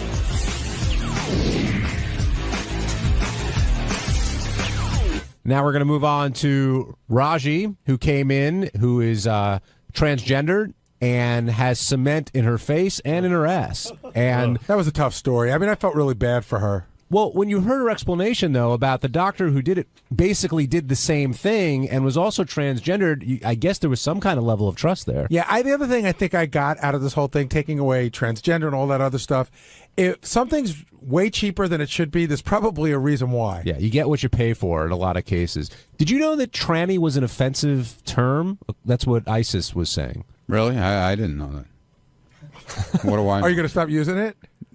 Me? Yeah. Did I? I don't know. Did I use it? Well, I mean, would you say, hey, the trannies are here? No, I didn't say that. Well, would you? Ronnie always says that. Yeah, I guess so. I didn't know.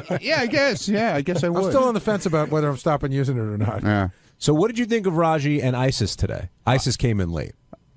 ISIS, I saw everybody before they came in all together, and she was scary looking when I walked in the room. You know, it was kind of I didn't know what to say to her. You know, you don't know what to say, but I mean, ISIS was cute.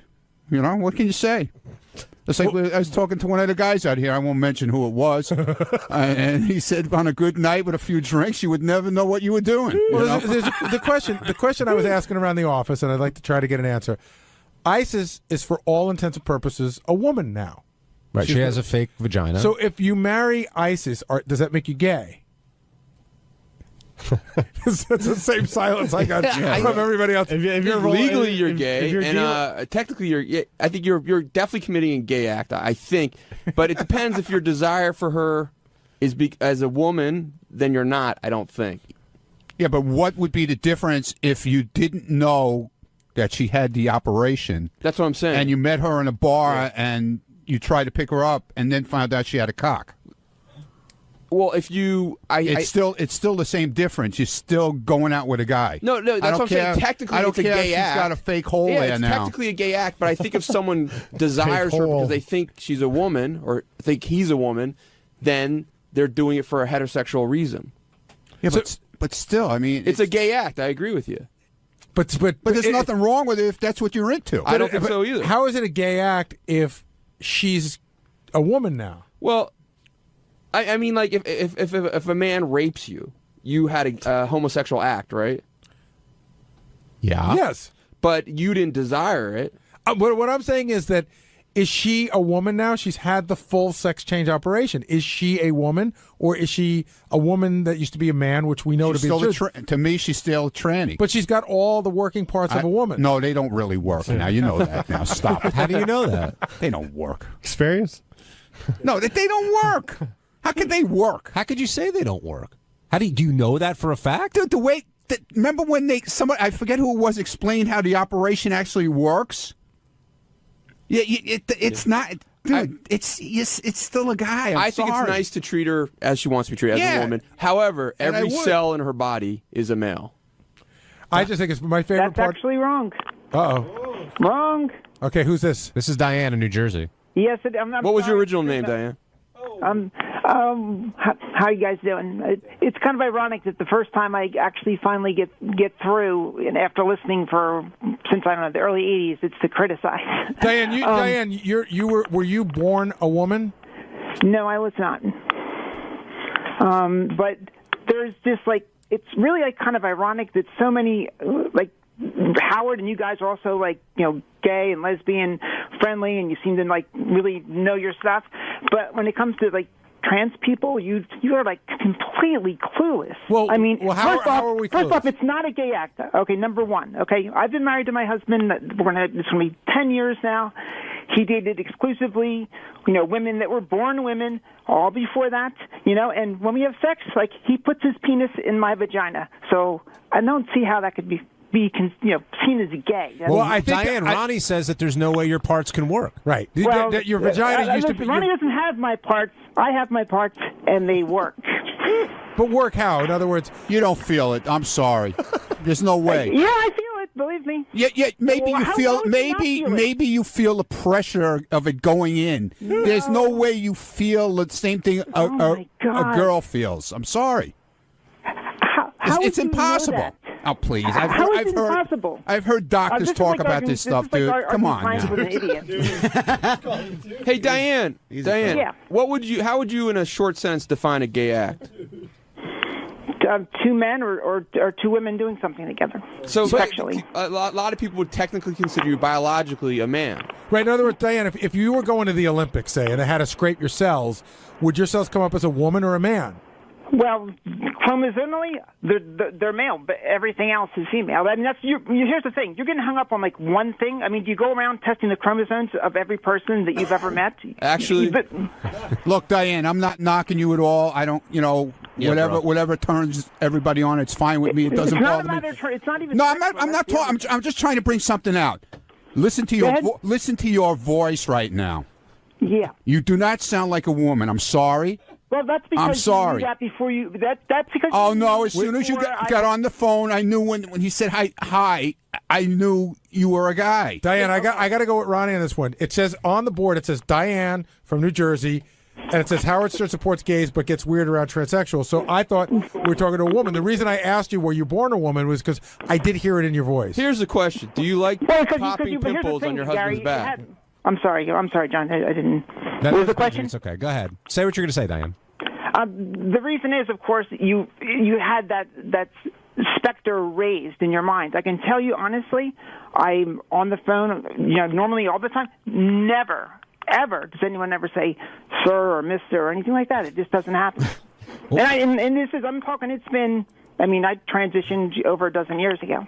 Well, Diane, why do you feel that Howard, you said, supports gays but doesn't support transgendered people?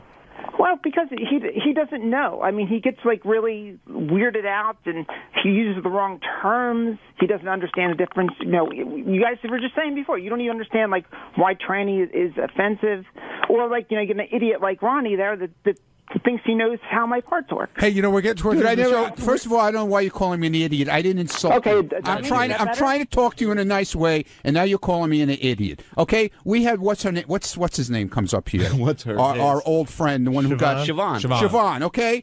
She came up here with her and showed us her thing. That's no way that thing is real. It smells. There's no way it works. Okay? You're talking about She's got to wash it out with a hose. Have we ever done a contest where we have just the vagina and try to pick out the fake one? No. But Ronnie, you understand why Diane's offended. Basically, you're saying you said she has a fake. You said she has a fake hole. I mean, you don't see why she'd be offended by that? By calling it a fake hole? Well, because to her, what clearly do it you, isn't. John? What do you call it? What do you call it? Do you think it's real? Do you think she feels anything? You're asking me. I'm asking you now. What do you feel? Ronnie, I haven't gone through the experience of having that done to me. I don't know how it feels. Well, John, what's your gut feeling? Thank you, John. I'm listening to when Siobhan talks about it, who had the same operation, basically said she really doesn't feel anything. Well, and Siobhan had to keep a stent in it to keep it open. Remember? John, gun to your head. Give me an answer. Hey, Diane, come on, John. Diane, if I spray myself black, wear an afro, learn to dance, am I technically black then? No, you're just Benji. Oh my God! No, you're still Benji. Diane, real quick, we only have 30 seconds. Go ahead, make your final point. Well, the point is right there what Ronnie was saying. Just like anything else, there are good doctors and there are bad doctors that do that kind of surgery. And Siobhan obviously is kind of a nutcase to start with. Most people, like me, I'm married. I have kids that go to school. I do all the normal stuff. My neighbors don't know. My friends. It's just something that happened in my past. Diane, can I ask you a quick question before we end? Sure. You say you have kids, okay? Yes. Did you give birth to these kids? No. Okay. The defense rests, Your Honor. Diane, thank you for calling in. Thank you. What if she had, Ronnie? Checkmate, Ronnie. Then I say it works. Then I'll say it works. Hey, it's Gary Dell'Abate, Baba Booey. On Tuesday's wrap-up show, we talked about the bad day that I was having, how Howard yelled at me, how I yelled back at him, how Howard was mad at me for going to the Springsteen show, how DePace agreed that I shouldn't have gone to the show, and all the crap that went on the show that day. Here's how it went.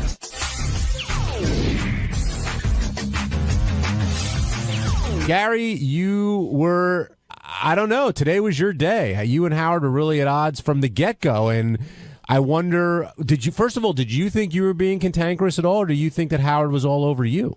Well, I think it started this morning when we had the problem with the page, and then once that's, you can't argue with Howard on the air. He's always going to be right.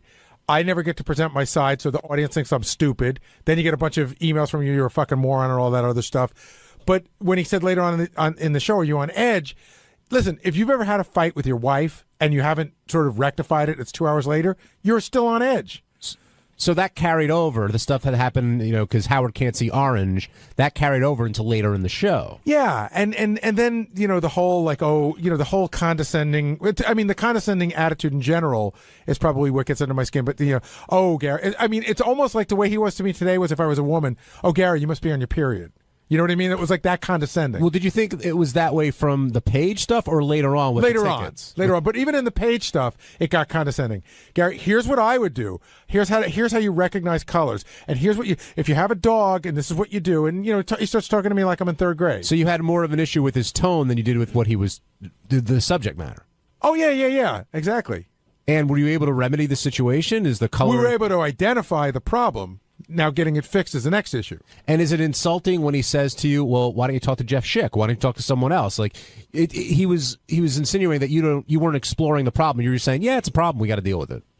I don't know that Jeff Schick is available to me to do anything I want anytime I want. I could just as easily have called him and Howard and said, what are you bothering him with that shit for? And I don't know that the people from Profit are going to talk to Jeff Schick because he doesn't work for Sirius, and that's who they have the contract with. So, yes, I had not thought of that. And do you think it's questioning your professionalism on the air, even though it happens a lot? It is. It's sort of saying, you're not that bright, but I keep you around anyway. And then with the tickets later on, he was saying he knew the situation. He was just telling you what he wanted done. But at that point, you were just pissed off. Well, no, I didn't know the situation at all. And the last words I heard were Steve said to me, "This guy's already got tickets." So I said, this guy's already got tickets. Howard's like, "Yeah, I got it. Calm down." But I was in working with, I can't listen to every second of the show. I was in working with Scott on something that I wanted to get on the air right away. So by the time I walked back, I could not hear what had transpired. And do you not want to go to Austin at this point? No, I'm going to Austin. Of course I'm going to Austin. I mean, you weren't the only one that Howard was taking issue with today. Scott DePace, during that whole Bill Maher thing, DePace, I don't know if he defended Rush Limbaugh, but I guess he did, and called Howard a hypocrite. And immediately Howard was all over you, Scott. Here's the thing. Here's the difference I just want to say. He's questioning Scott DePace's politics and opinion. Not his professionalism. That's right. And that's where it gets under my skin. Now, do you think Gary was a little too sensitive today with Howard, or do you think he had every right to go back at him? Well, let's just say it definitely put Gary in a bad mood. So he was barking. He barked at me at one point. And Gary Gary barked at me at one point. Yeah, get John Lieberman in here, too. You want to hear about barking? What fucking threw him out of my office? Gary gets in trouble from Howard, and then he starts taking it out on everyone else. That's not true. I was barking at you because I was having that stupid argument with you during the show. Howard brought up the Rush Limbaugh thing. As I always do to Gary, my way to get something through to the show, I'll say something to Gary. If he likes it, he'll put it through to Howard. So I said to Gary, Howard's being a hypocrite. Gary and I started having a quick conversation about it. During that, Howard then said, "Gary, what did Bill Maher say?" So I stopped the conversation so that Gary could answer him. Gary then started back with me going, "What? You're not going to talk to me?" Blah, blah. And I said, "That's not what happened. We were having a conversation. Yeah. Howard asked me a question. Robin started to answer it. No, then Robin started to answer it because you didn't answer. No, I did. She answered before I could even open my mouth. Go back and listen to the tape. She answered it very quickly. But what happened was Scott and I were having a conversation, and somewhere in the middle, it got lost what we were discussing. I was discussing one thing, he was discussing another thing, and then I said, "You know what? It's maybe just don't talk to me on the box during the show." Hey, Gary. I'm not saying it's right or wrong to fight back, but it did seem a little bit, more to me, like out of character for you to the level you got. Do you think, like, is there something else going on? Are you stressed about something? There's absolutely nothing else going on. I mean, I think it started yesterday. I started taking some shit from him on the air. And then, so I was probably a little bit, I could be on edge about that. You come in the next day and you go, is it going to be more of the same? And it was more of the same. Well, when the Springsteen thing came up, that's when you got your back up a little bit. Because you're like, why can't I go to the show? Right. It seemed like that seemed to be the issue. Nor was I the only one from this channel that went. Who else went? I'm not going to say. But I'm not the only one that went. I wouldn't go.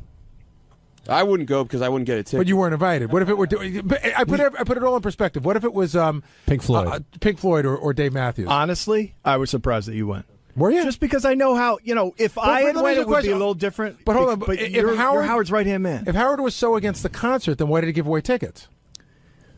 I don't know. I would guess that he's obliged to it, right? He was not. He was not obliged. Did it cross your mind at all? It came up for a second. Someone else that went with me said, are we going to be looked at as turncoats for this? And I said, I don't think so, because Howard gave away tickets on the air. I think it's Howard's thing. Scott, you think Gary was like personally insulting Howard because he went to the Springsteen show? I think it was quite clear that Howard wanted nothing to do with that concert on the air. Except he gave away the tickets about it. Okay, I didn't see that part, and I would think that he would want anyone on his team to really not participate in that event. I thought that's quite obvious, but you say the ticket thing. I don't know. Maybe Howard just felt like why hold the audience in his gripe and let me give some tickets out. But I mean, I didn't go to the Springsteen. I went to the Springsteen show not as a show of support for Sirius or as a fuck you to Howard. I went to go see my favorite artist in a way that I was never going to get a chance to see him again. Did you give any of the Sirius execs like mean looks or anything? No, I hardly saw anybody there.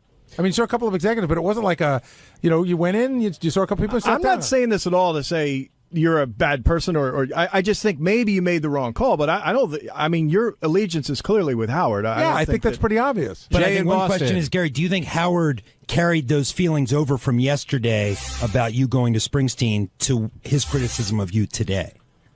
I don't think that's the reason he got mad about the pages, but when he was breaking my balls, he managed to throw that in a couple of times.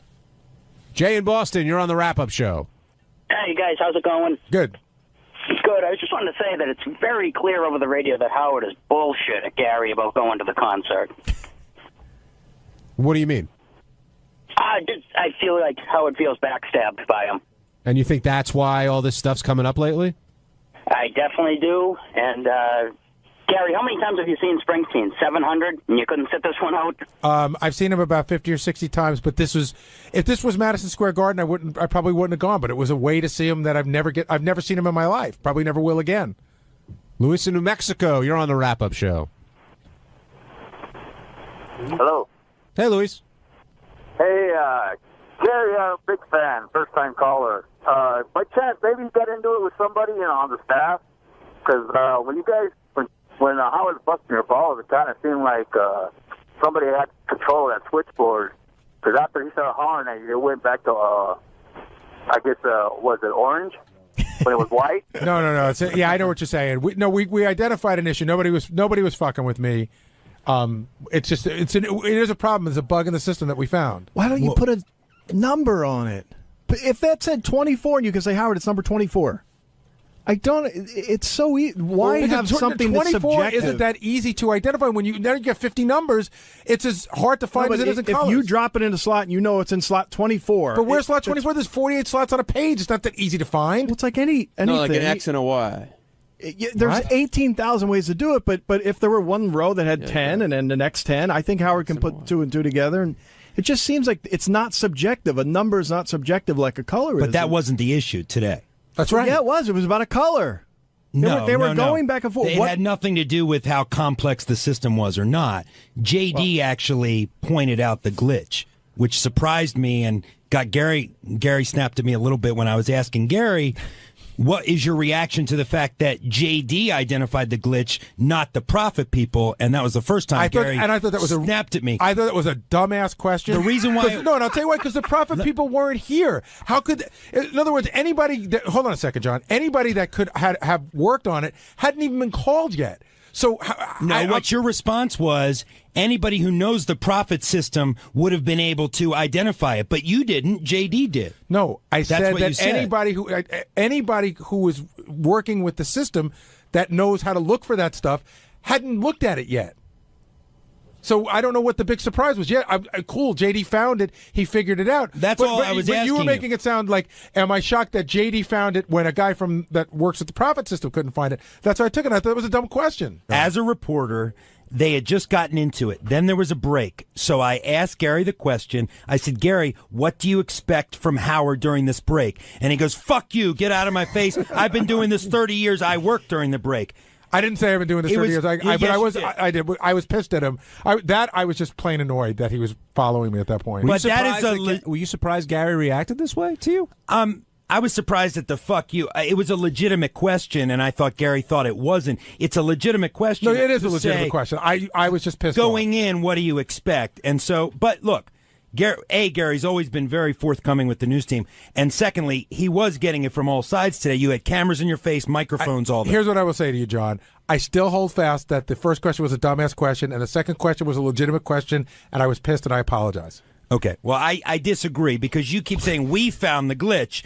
JD found the glitch. Right? Well, we are staff, sure. Oh, okay. I thought you meant we, including yourself. No, we here at the show. Okay. I didn't find anything. Okay.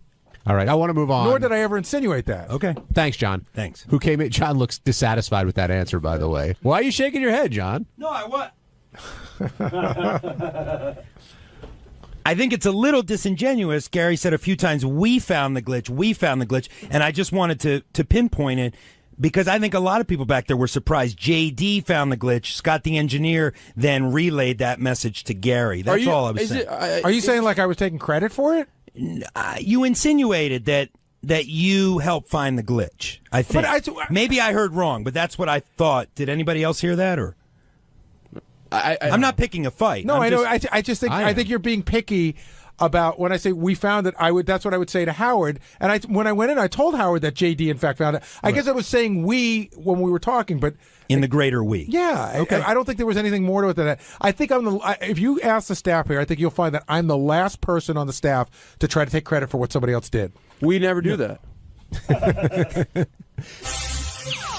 On Wednesday's wrap-up show, Sal was back to explain how he mispronounced Elle Macpherson's name as Ellie. But the great thing about Sal is that he'll never admit he's wrong.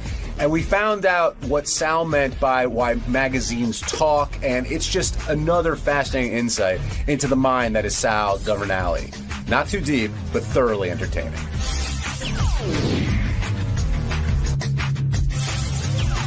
Jim in Pennsylvania, you're on the wrap-up show. I wanted to talk about the Elle Macpherson thing. Go right ahead. I wanted to call bullshit on Sal not knowing how to pronounce her name, because, I mean, for 25, 30 years, I've never heard anybody call her Ellie. I mean, if there was an I in her name, I'd say, yeah, you could get that confused, but E-L-L-E, I mean, come on, he knew Howard would pick up on that. Jim, I knew it. I swear to you, on the life of my children, if you were in here yesterday and you saw Sal, right, doing it, there was no hint of comedy at all, and when I cracked a joke about it again, and he looked at me and asked why I was bringing it up, he looked genuinely surprised. Sal, first of all, I don't think Ellie Macpherson from Ellie or however the hell it's spelt is such a huge stretch. But I think if there was a name, B-E-L-L-E, what's that name? Belle. E. Belle, no, B-E-L-L-E? Yeah. Like Belle from Beauty and the Beast. Exactly. Take away the B. Would you think the B? L, I guess. L. Good point. I mean, but that's like but that's like McKine. That's like spell machine. McKine. But Sal, it's the same thing. Pronunciation. You know Belle's the right way to say it, right? Yeah. So if someone started calling Belle Belly, wouldn't you think they're a moron?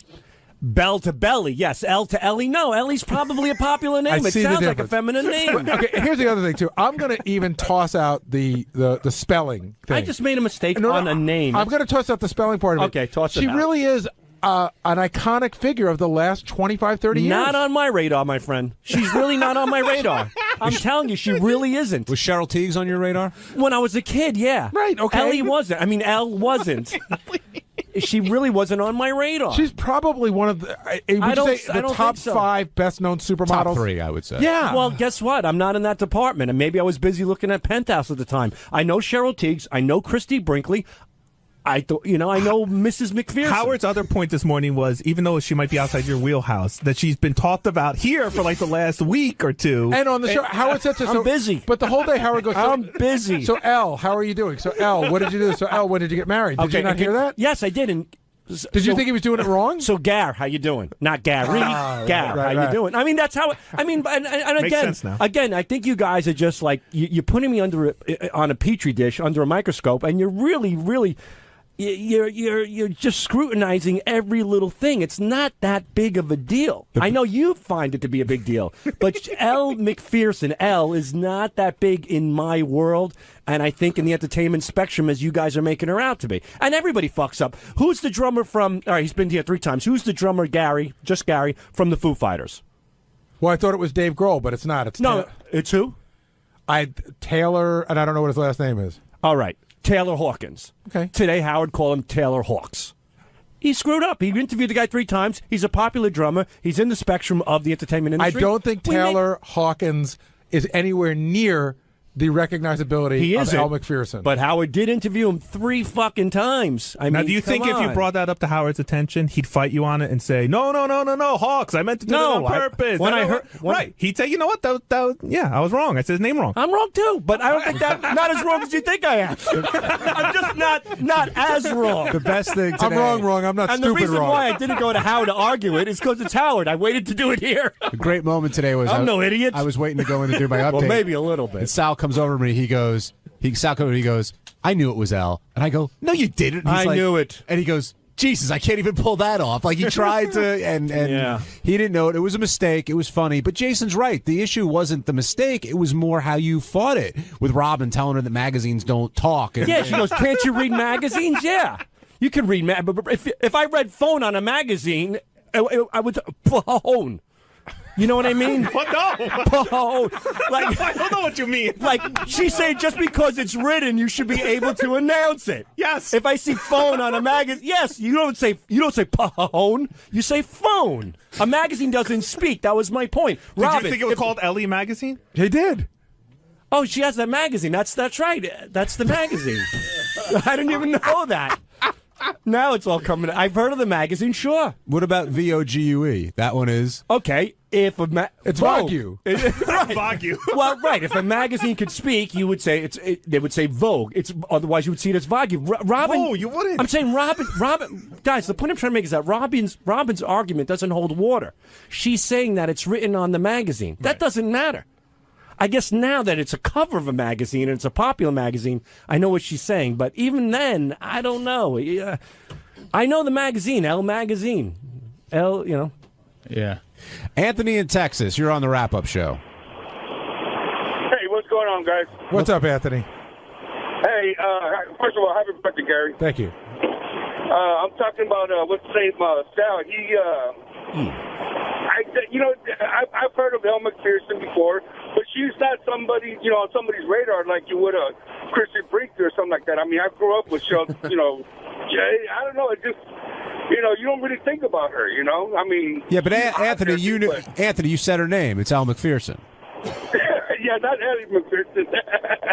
Yeah, but he also heard it. He knows it now from the show. He was corrected just like you're saying that he didn't know it before yesterday? Well, he perhaps, maybe not, but he said she's not big in the spectrum of by the way, celebrities out there. Did he just say he's also a fan of Kristen Brinkley? He said Christy Brinkley. Oh, he did? Okay. I think it's funny because I think Christy Brinkley and Cheryl Tiegs, I think Elle McPherson falls right in there. Did you think Elle Magazine was named after, or Ellie, whatever you want to say it? When I heard Elle Magazine, I'm thinking perhaps she is a model and Oprah has the O Magazine, maybe Elle's Elle Magazine. I don't read modeling magazines. I don't read female magazines unless they're naked spread eagle. I picture Sal looking for a magazine. That's the only female magazine I read. Were you looking for a magazine with the letter L on it, and that's it? I wasn't looking for any magazine. All right, thanks for calling in, Ted. It was Robin. Robin said, when Robin said, "Don't you know the name from the magazines?" I thought she meant it on a broad spectrum. Like Elle is interviewed in numerous magazines. She's a supermodel. I didn't know she specifically meant Elle magazine. So you thought she was talking about the person in a magazine. Exactly. Like, don't you read? That actually makes the magazine's Don't Talk comment much more interesting. Well, yeah. Thank you, Gary.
Dude, I fucked up.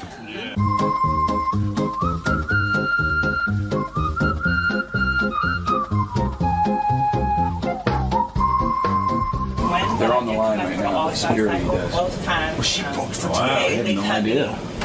Way earlier than I'm just saying. I fucked up. She's on the calendar for. Let's just get him up and we'll figure it out. Yeah. Hey, I got to talk to you about something else. It's important. Yeah, they still got a great television show, right? You never know you guessed it. Yeah. That's all right. Wait a minute, put yourself together now. I can't. I don't know what the fuck happened. What are you I had it on my doing? calendar. I don't know what the fuck happened. So she said we're going to try to get Eric on the phone. And he's got a couple of notes on it. I mean, she doesn't know there's any drama. You know what I mean? Yeah, a whole bunch of stuff to get. I know. But now you can do your stuff. I just wanted you to know that before. Oh dear. Mary, is this are these appearances at this point very easy for you? I mean, most people get nervous to talk to Howard, but I'm always a little nervous, sure. really? Yeah, of course. He knows you and He knows me. respects you, and you go back, you have a past with him, and That you have to hope that means something, but you never know with him. now a connection to Eric the Midget, so And now that. I mean, you're VIP up here, so Oh, well, thank you. That's nice. That'll help me. That takes a little of the nerves away. good. All right, we'll see you in the studio, Okay, Mary. honey. Thank you. Thank you. In a couple of seconds, we'll be talking to Mary McCormick, Ooh, who Gary forgot was coming in today. you're kidding. No, he never told me. I knew. She's Eric knew. here, and he forgot her?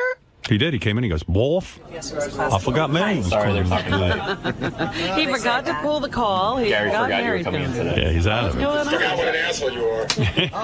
So sad. How'd you forget that Mary was coming in? I mean, you're in You know, charge. I got the email. I wrote back her people and I said yeah, it's on the calendar, and then it just wasn't on the calendar. Yeah. I knew she was booked. I just forgot it was for today. Who's in charge of putting it on the calendar? Me. Oh, and you just didn't do it. I guess not. Maybe you thought of her because she was in my movie as like part of the show and No, part of the family. no. Shit happens. I'm sorry. I'm sorry. No big deal. But she wouldn't have brought it up on the air. I bet you didn't forget going to the Springsteen show. I did not. Yeah. I was surprised you went, man. Knowing sort of like what's going on and everything. Yeah. Well, in what respect? Nothing. Never mind. I'm not going to In bring it what up. respect? I'll bring it up. You don't know what I'm talking about? I went to go see Bruce Springsteen. Yeah. Okay. Well, we know where. I mean, is there more you want to say? No, that's okay. Do what you have to do, bro. Can't live without a Springsteen concert. How was that concert that I paid for? It was actually very good. Yeah. Everyone had a good time? What did we pay, Bruce? $1 or $2 million? I have no idea. I have no idea how that worked out. Good. Everybody party on. Party on, bro. This is all we got here, too. This is just as much as we need to do real quick. Just that this is the final season of the show, which is premiering this week. Average 5 million viewers last year. She's working on another show. She had 3 kids. Yeah, Mary's 6 months old. Yeah, we're going to try and get Eric, too, up. We're trying. Yeah. You know, we're definitely trying. Oh, he's deadly. When You don't want him on? I don't know. What do you think? I think we kind of did it. We did that rap with him, though. About But I think it's sort of good, but, you know, I said, she said she thought he was nice. I was like, you don't really know.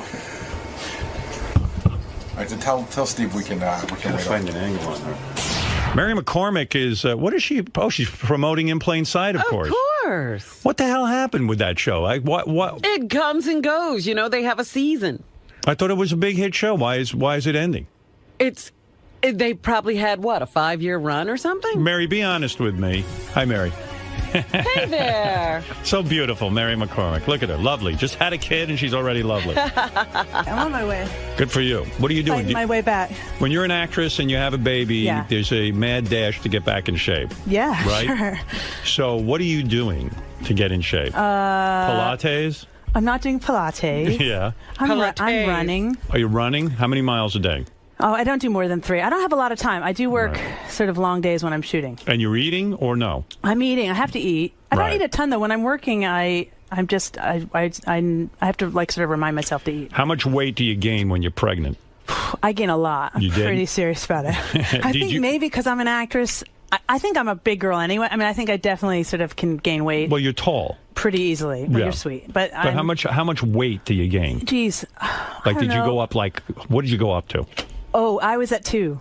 200? Yeah. Really? Yeah. Holy smoke! No, I don't mess around. 200 pounds. Yeah. Maron. And you wouldn't even recognize I mean, it good thing I didn't see like you. Neck fat, and no, I would never. I didn't leave the house for the last few months. I think because I have like 3 times in my life where I can be big fatty, and people are like, "You look great." Did you feel like you had cement in your ass? I mean, like our last guest. Our last guest had cement in her ass. Oh, really? No. Yeah, no. But I mean, you feel as a woman, and I know you're used to getting a lot of attention from men. You're attractive, I'm obviously. No. Yes, you are. And so, all of a sudden, do you feel ugly or do you feel beautiful? No, I don't feel beautiful. I don't feel beautiful or powerful. I feel disgusting. And sex with your husband goes on during pregnancy, or you just back off? It does, but I think it's like I feel sorry for him. It's mercy sex. Yeah, a little. I feel sorry for him. I don't know. I don't know what he feels, but he's kind. I married a kind man. And was he like, no, you're so beautiful, you glow. He says the perfect thing. He said I married the right guy. Yeah. And were you like, look, it's perfectly fine with me if we don't fuck during my pregnancy? No, because I think probably he wants to have sex too. I think like I don't want to be a lame wife in that area. I mean, I'm already why not just jerk him off and then you won't have to deal with the whole sex? But although maybe you wanted to have sex during the pregnancy, but at some point, at a certain point, you don't really want to have sex because you're in so much. The 6 month by then, no more. Yeah, well, you just get so uncomfortable. I mean, you feel kind of gross and protective of the baby, and even though there's nothing wrong with that, I don't know. You just start to feel like, oh, your boobs hurt. I mean, everything hurts. And if you get up to 200 pounds, you're like, hey, suddenly I'm like a mercy. It was unbelievable. Wow, I can't imagine. But I did that. I became huge with each of the babies. Are you a breastfeeder? Do you feed? I did breastfeed with each of them. And doesn't that supposedly shrink your vagina or your uterus or something? It says it shrinks your uterus back a little, and I think initially it does, but I really lose all my weight after I stop breastfeeding because you need fewer calories. Like when you're breastfeeding, you're famished all the time, or at least I am. I mean, you have to eat so much to make milk. How long are you going to breastfeed? Are you breastfeeding currently? I'm not. You're not. You're she's done. 6 months. She just turned 6 months. So you stop after what? 3 months? With this one, I stopped after 3 because I was back in running around with a gun and jeans, and I mean, I sort of felt like I owed. I have a crew of 200 people who, want me to show up and be able to shoot. I can't believe you had milk coming out of your titties. Lots. Wow. Oh, yeah. Well, I knew her before she ever had milk in her titties. It's true. It's true. I have big boobs, so I did not. I mean, I don't know if that matters, but I never had a problem making a lot of milk. But don't they recommend 1 year of breastfeeding if your kid's brain is going to form or something? That it makes her kids are not going to have brains? No, it makes the kids smarter. Tough break. Mommy's on TV. When you were working with Eric the Midget, did you breastfeed him? Did you attempt? Because sometimes you forget and he looks like a baby. You know what I mean? I did. I had Lillian on one and Eric on the other. Be honest. Yeah. How was it? Eric, I'll put you on. Eric's on. You're a fellow actor. You're forever sort of attached to him now. I love Eric. You liked Eric? Yeah, he was lovely. By the way, there is a behind-the-scenes Howard TV special of In Plain Sight. And with Eric? With Eric the actor. And Mary is a part of it. I see her there on the set. Wonderful. And she's schmoozing Eric, and Eric stares at her and doesn't say a fucking word. He doesn't say anything to her either. He didn't say that. No, we had a few conversations. There is a piece of tape that's part of this special that will be on Howard TV, where he somehow gets what's that actress? Tia Carrere. Tia Carrere did you know this? No. He gets Tia Carrere into his trailer, and she shows up, and she's like, okay, they tell her there's a guy in a wheelchair wants to meet her, so she can't say no. She gets into Eric's trailer, and she goes, oh, hi, Eric. And he's like, and then she goes, Eric, so how do you enjoy working on In Plain Sight? She's trying to be nice to him and start a conversation. He's like, God. And now Tia Carrere is staring at him, waiting. She knows she can't just walk away. So then she goes, well, Eric, did you like being an actor? Yes. Does she know that he's on the show? I don't know, but I felt so... Eric, she was so trapped with you. Good Lord. You have no rap with women. Yeah, right. Okay, whatever. Hey, dude, wait till you see this show. You're in there with Tia Carrere. You finally get her in there and nothing happens. I love it. That's Eric's theme music. Yeah. You're like, yeah. How are you? Oh, wait. Yeah, I'm sorry. You want to talk to Mary. Go ahead. I'll be quiet. Sorry, Eric. Hey, this is Eric with a girl. All right. All right, here we go. So how are you doing this morning? I'm all right. Eric, how are you? I'm good. That's a wrap. How are things going on the set now? Things are okay. We're getting through it. We're in our second to last episode. Well, that's good. So is there going to be any rap parties or anything like that? Oh, there is a rap party. You're welcome to come. Yeah, but you'll have to fly him in and get him an oxygen tank. You got to get there yourself. Yeah, right. Eric, why don't you just go to the rap party? Will there be Pepsi?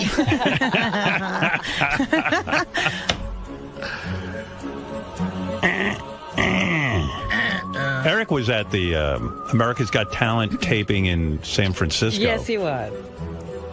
And I did go over and say hi, and I said, hey, Eric, what's happening? He goes,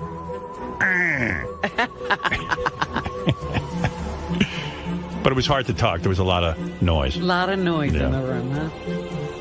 Eric, are you done with Mary? Mary, by the way, was very kind of you to put Eric in the show. Happy to. Yeah. How did he do, really? He did great. Yeah. Have you seen his work? I haven't seen it all cut together. Right. But I was there. Were you in the scene told that with he did him. a good job? Yeah. Yeah. Yeah, I think he did great. Yeah. Mary says you did great. She's a tough critic. Thank you. Thank you for doing it. All right, Eric. If your husband died, and I don't wish that, but let's say he did. Yeah. He's human. It could happen. Sure. Would you ever date Eric? Or were you attracted to him at all? I'll never say never. Right. I'd have to get to know him a little better. Uh-oh, now your husband's in danger. Yeah. Poor Michael. Eric will be plotting his death. Eric, is Mary your type? I mean, would you bang Mary? Sure, she's my type. Right. Good. Thank God. I'm like, Yeah. Imagine he said, no, she's I'm not feeling great. Yeah. She's not that hot. It's a slow climb back. Well, Eric, I'm proud of you. You were a gentleman over there. Yeah, he was great. He would have banged you even when you were 200 pounds. That's nice of him. Right. He would have said all the right things. You're not kidding. He would have said all the right things. Absolutely. You're beautiful at 200. I like a linebacker. Okay, Eric. Thank you. You're welcome. All right. Good talking to you. Bye, Eric. Bye. When is your episode air, by the way, Eric? Oh, yeah. When does it? On the 23rd of March. 23rd of March. Yesterday was my birthday. Happy birthday. How old are you? Like 13? No, 37 now. 37. Wow. All right. All right. Happy birthday. What'd you do for your birthday? Well, actually, just went out to breakfast, and that was it for my birthday. The day before, I hung out with my family. Get any good presents? Hey, you know what? I'm thinking about this for a second, if I can be serious. Uh-huh. What age did they say you were going to drop dead, Eric? I was not expected to make it out of my teens. Yeah. Now he's 37. He's 37 years old. So what do you want to say to your doctor? Fuck you? You're the man. You did it. You beat the odds. That's what I tell my dog every day. She was only supposed to live to 8. She's 10. I go, tell the doctor, fuck you. Every day's That's a gift. Right. But Every day's Eric... a gift, isn't it, Eric? Did Eric get any good birthday presents? No. No? No, of course not. Yeah, I got Amazon gift cards. Oh, okay. From who? He loves those. Who gave you an Amazon gift card? Well, my grandma, my brother, and my parents. Mary's going to cry. Well, He loves Amazon gift cards. yeah. Who doesn't? I sent roller skates. He said it was inappropriate. All right. Thank you, Eric. You haven't gotten any other dumb tweets from any of the fake accounts, have you, Mary? No. I don't think so. Thank you for telling me about that. What? You got a fake tweet from an Eric imitator? Yeah. And what was it mean? No, No. I don't think it was. I don't remember. I remember I got one from him, or I think. You don't know. I don't remember. I don't actually always. I'll go You away tweet for a weeks. lot, actually. Like I'll do like 10 in a row, and then I won't look at it for a month because I get busy. But So Mary's I'm really inconsistent. Mary's very nice on Twitter and answers. Well, 'cause- she's very sweet to people. And, Well, yeah. Yeah, I mean, I don't have that kind of sense of humor. Some actors tweet a lot and they're doing material, and I Right. just think that, or they're like, "Oh, it's sunny where I am today," and I think, who cares? Yeah, like, but who cares? Mary's like, yeah, she answers pregnancy questions. And, Or you I'll know. say happy birthday to their sister. I mean, I don't mind. That seems nice. All right, Eric, I got to go interview Mary now. Okay. All right. Yeah, the fake Twitter account said to stop posting pictures of her and I together. Oh, okay. All right, Eric, thanks. He thinks That's right. He That's thinks right. I always know what he's... Thanks, Eric. Yeah, I think he thinks I know what he's talking about all the time. Yeah. What is he saying? He said that the fake Eric on Twitter wrote and said, "Don't post pictures of me," because I posted a picture of Eric. Oh, and- okay. I see. Do you follow Eric? No. No. But I don't follow a lot of people. I just don't want. I rarely look at it. I'm terrible. Right. I'll Hey, do if I have a little time, I'll do a bunch, and then I don't, and then I get busy and I forget about it. I felt really bad when I went out to L.A. I don't get to see Mary a lot, you know? Mm-hmm. So I felt really bad that when I was at Jimmy's party, I barely spent any time with you. I got some time with you, and I got Yeah. some time with Beth. I mean, it was all right. It was fun. We had fun. I knew a lot of people there. Yeah, it's a good party. Yeah, it is. And are you We had a good aware time. that there are people who are afraid to meet me? Yes. You knew this? Well, of course. Are you an idiot? Yeah, I guess so. What would be intimidating? What are you talking about? Who's afraid to meet him? Yo, I was listening to John Hines' show, Uh-huh. and there was an actor there, this guy, and they What's say his name? he's on Parks and Recreation. I don't know his name. What is this guy's name? Do you know this guy? I've seen him before. I don't know his That's name. Adam Scott. Adam Scott. Yeah, Adam Scott. Right. Great actor. So and he's afraid to meet you? Yeah, he was But he telling- was at the party last year. Yeah, so the guy says, gee, Jimmy was supposed to introduce me, and I had a whole speech planned for Howard. And I'm like, what am I, the fucking Messiah?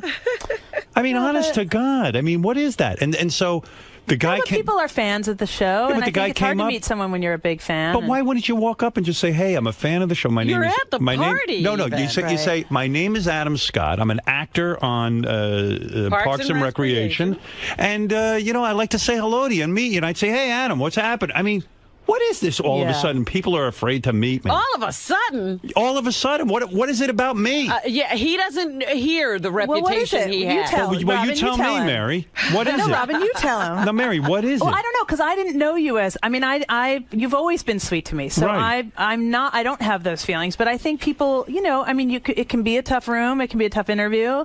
I think people think that your sense of humor on the radio show might be Carried on in person? maybe, yeah. Do you think it has to do with the fact that I'm a judge now? People feel I'm sitting in Maybe judgment. that you're now? judging. You're so into your position. What a douche. I'm a judge. What, you're a judge? No, I don't I'm a think judge. it's that. No, but actors, you have a lot of I mean, that's a fancy party now. Yeah. You're hobnobbing. It's a big deal. I remember when we first started to become friends, you wouldn't go to those parties because you'd No. say it was too difficult for you to then do your radio show. But now all your friends are famous people. You have Yeah. a lot of super famous actor friends. Yeah, I dropped all my regular friends. Seems like it. Yeah, I really have. No, it's all. And you know He's what? not taken with himself. I'm so much happier. Yeah. Famous friends are better Yeah. than regular You've got friends. a lot of them. But you know what? A lot of the people at Jimmy's party Are I not don't- your friends? Yeah, I mean, I don't really know them. Right. But you have a lot of more famous friends now than when we first got But to who is my? I mean, Jimmy's a famous friend. Kristen Bell. You've got all kinds of famous friends. K-Bell, you mean? Yeah, we call her K-Bell. Yeah, I mean, it's a new time in your life where famous people are sort of now allowed in. They weren't allowed in before. K-Bell is, yeah, that's true. And you know what I You were realized? vigilant about it. Can I tell you something that happened to me? And this happened in therapy.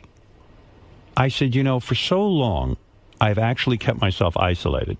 Like I would not be friends with anybody famous. I felt that I know, I remember. it was like, that's not me, that's not who I am. And then one day I'm sitting there, I go, you know what? I'm in show business. I didn't believe I was.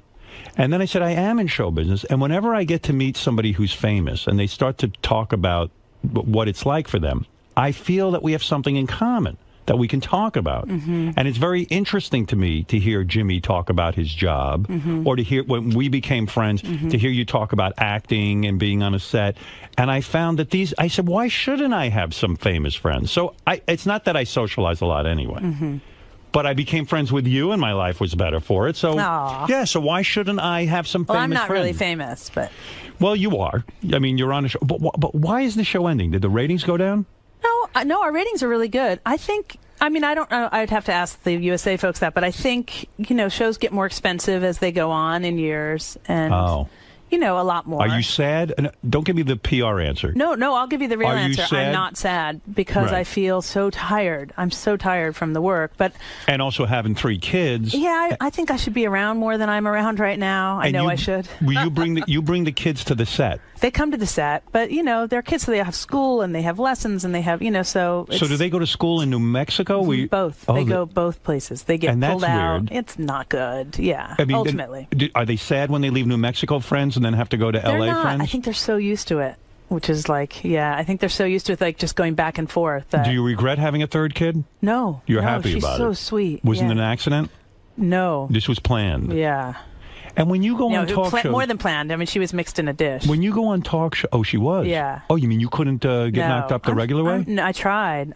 With the first two, I had no trouble. And this one, I had to sort of involve a bunch of science. Oh, wow. So they're your eggs. Yes. It's all us, which is, nice. And so that you went somewhere... And what happens? Well, Michael has to go into a dish? He goes into a little room and does his thing, and then they harvested your eggs? Yeah, you sort of take a bunch of drugs, and then they take the eggs out of your body, and then they put it in a dish. How many times did you go through that? 4. It's very dangerous, I feel. All but these it's drugs. Painful, isn't it? It's a little painful. It's not that painful, but the shots suck. I mean, that sucks, and your hormones go crazy. And you're right; it's probably not good for your body. No, I'm against it. I know you are. I really am. I know, but I needed that little bit. I just wanted her so much. I feel a lot of women are going to get issues from these drugs Don't they say give that. them. Don't Not say you. that. Not you. Not me. Knock on wood. Don't say it. I am. I'm knocking on wood right now. now. Go ahead. There is no wood. That's what. Oh. I'm sure it's fake. Shit. So I'm fucked. Wait a second. So you went through that 4 times. They put these drugs in you, and then you got your baby. Dr. Ringler, Santa Monica. Did you want a boy? No, I didn't care about gender at all. I mean, I really didn't. You're not disappointed that no, you have I kind a of third think. girl? I mean, I will be when they're teenagers. I know I'm doomed. Right. But, and when you go on talk now. shows and you talk about you don't like your second daughter. I do like her, but I just give like her shit. Yeah, I know. but she's a piece of work. But don't you think she's going to grow up and see that she at some might, point? but if she doesn't get the joke, then that's no daughter. I mean, that's just she has to get the joke. It's hard to come up with material. See, people don't understand that. I've explained that it's to my hard to kids. come up with bits. My kids see a lot of my old stuff, well, and they go, have to "Dad, just how roll could with you it." have said this? How could you have said?" I said, "You don't understand. It's difficult. It's pressure to come up with material." I don't know how you do it. You do it every day. I do it once a year. Yeah, right. It's pressure to come up with stuff. It's hard. So you would go on these talk shows and you said, "You know, it would be funny if I said, gee, one of my kids is not that nice." Well, because parents suck when they talk about their kids. I'm so bored of parents, and like their kids are miracles, and everything they do is interesting. And they're all geniuses. And they're not. They're just like everyone else's kids. And yeah, so I think it's more. I think it's sort of refreshing if you hate your kids. I respect that. You know, whenever I get together with you socially, I notice you never even talk about your kids. Because no one wants to know. On purpose, though. Yeah, because it's aggressive when you start showing pictures of your kids. But don't you find that you want to talk a little bit about your kids, and then being with me is a drag? Because I don't talk about my kids to anyone unless they ask a specific question. Because I think like people who whip out their iPhone and then start scrolling, I want to blow my brains out. Yeah, you see, my parents told me that though. See, and it's not good. My parents used to say, my mother would say, "We hate these people. They carry pictures of their children in their wallets, and they show them to us." Do you have pictures? Of course. Yeah. Okay. Well, But my at least she father has goes. Of course, it has nothing. Yeah, but listen, my Mary, husband and I can the talk pictures are- about my kids all day long. Right, the pictures but that's are for an you. appropriate audience. Yes. Absolutely. That's what I said. His parents wouldn't even carry pictures. No, my father goes, I won't carry a picture of you. Why would I do that? That's different. No, and we have I a was lot just of like, pictures. do you hate me? No. And you know, when I had my kids, I made a point to carry a picture Yeah, of that's them. different. Of course, For that feels like myself. love. Of course, and also for them, so that then they see you have a picture Yes, of them. Right. yes. No, that's love. But I don't know that you have to share it with everyone else. Right. Unless, Beth is very, very sweet, like perfect manners, and always says, I need to see an updated photo of Lil. Like, she couldn't That's be sweeter. why I love her. She because could not be sweeter. I And don't- I don't care if she means it or not. It's like lovely. It's I've lovely. blocked out that you have kids. You know what I mean? I know. I don't You want to don't know know that that. anyone I has know. kids. I don't know. I give get a fuck it. to talk about kids. I like Mary when she doesn't have kids. I know. And then, but Beth is like an angel. She's She'll so go, sweet. You know, Mary, what Perfect do you think? manners. What's this one? Lil? You know, I go, who's Lil? No, You she's know, so sweet. I know. She has perfect manners. Yeah, right. No, She's you like- couldn't have done better. No, You definitely married She well. knows how to. She's lovely. Right. She's perfect. No, she's perfect. She asks all the questions. But I would never offer a picture of Lil unless someone wrote to me specifically, and maybe even 2 or 3 times. Yeah, and a lot said, of times- Hey, you never sent that photo. Like, I just think parents bore me with the photos. Yeah, Beth will complain later when we get home, and then I'll say, "Well, why did you ask for the picture?" She goes, "Well, I was I'm being sure, nice." I'm sure. Yeah, right. I'm sure, but I do make her ask 2 or 3 times. I don't willy-nilly No, send you're it. smart. You're smart. So the show is ending, and now you're happy because you'll get out I into love Mexico. the show. I actually have loved it. I love the part. The show creator wrote a great part for me. And it was a has to great be part. good money. It was great money, and it was fun. I work with great people. I mean, there isn't a time when we're sitting around talking about you. I go, I Yeah. wonder what Mary got paid to be on In Plain Sight. It had to be some pretty good money. money. Yeah, what do I- obsessed with them. No, I want to know how she's doing. I want to know if she's set up for life. Fine. Yeah, are you set up? Well, for life, no. But I have No. 3 kids, so that and And your husband's doing well. he's doing well. Is he making some money though? He is. He's or is he doing walking great. around being an artist? No, he's doing the finale of Smash right now. He's Right. directing that. He's doing great. directing that. He's working, which All is right. fabulous. Are you scared now you'll never find work again because all actresses are insecure? I just signed up to do a half-hour sitcom. Actually, Oh, that wow. I've never done. I know. No kidding. Now, who will that be for? ABC. ABC. So they came to you and they said, Do you want to do this? And I Right. read it, and I love the writer. did you suck up to Bob Iger at Jimmy's party? Bob Iger I did is not the- meet Bob Iger. He's the head of Disney. I know, He's the I head of didn't meet ABC. And you, why didn't you say to me, Howard, 'Cause what am I introduce gonna- me to Bobby Iger? I didn't even know Bobby Iger was there. Yeah, we call him Bob. I know you Right, do. I right, got it. right. He's so fancy now. Yeah. Oh, I have a lot of fancy friends. I know. See me talking to George Clooney? Invited me to that place of his in Italy. Oh, really? Yeah, I said I'm too busy. I told him, why the fuck would I go there? What's doing there? That's the way I am. That's the way I roll now, yeah. So when you were at the party, who did you talk to the whole time? I talked to Stamos, which is always fun. Yeah, did he tell you how, I got to find the right girl, I got to find the right girl. Didn't Go, you have a fuck girl off. with him? That Oh, yeah, night? yeah, yeah, yeah. And he's He- still trying to find the right He girl. could be in a room with a girl going, I got to find the right girl. I go, well, what's wrong with the one you have? She's gorgeous. What could, I mean, how bad? What's his deal? It's like he can't find the right woman. I mean, fuck off. You know what? Better he doesn't get with a woman. Because he's never going to stay faithful. He's too good looking. And he loves it. And he loves banging multiple models and Really, chicks. yeah. For him to be in a relationship is impossible. Right. Right? You agree? I don't know. What did you talk to Stamos about the whole time? We were talking about. He was talking about TV and what he was doing next, and Oh. the show. Lucky. And yeah. Sounds like you're a lucky girl. The typical Hollywood conversation. Yeah, right. What did you say? Oh, yes, I'm doing a sitcom. And then he said, oh, I'm doing this and that. Oh, that sounds like a good conversation. It was okay. Sounds like you had a fun time. It was Who else okay. did you talk to I talked there? to Courtney. Courtney Cox. Oh, there's a lot to be said there. Yeah, I and like her a David and lot. Courtney are friends. They walk around Hats together. off. They Yeah. should. I think that's nice. I'm proud of David. Yeah. He took the high road. Yeah, I think that's really nice. Yeah. Which road else could he take? Well, why not? You're right. He took the high road. Well, listen, It's the right road. a lot of couples get divorced. They can't even talk to each other, you know? I talked to Krista Miller. Krista, lovely girl. Lovely. I did a whole photo shoot of her. I heard. An I saw- erotic. yeah. What did you think? Yes, she said. No, Yeah. I haven't seen it. She said that you did. Who's a better conversationalist, Eric the actor or John Stamos? I love Stamos. You know that. So nice. So that was Krista. You, I talked to Carol Leifer. Carol I like her a Leifer, lot. right? How long did you talk to her for? A good amount of time. Right, and she's there with her lesbian life mate, right? Yeah, that's and I always talked fun. to George Clooney. Oh, you did? Yeah, well, I worked with George. Oh, that's right. Yeah, on this short-lived HBO show called K Street. Yeah. Who was an ass at the party to you? Who did you go home and talk behind their back and say, ugh? I don't They think look. I did. Did you say anybody look really bad? No, everyone looks amazing. It's Side main. incredible.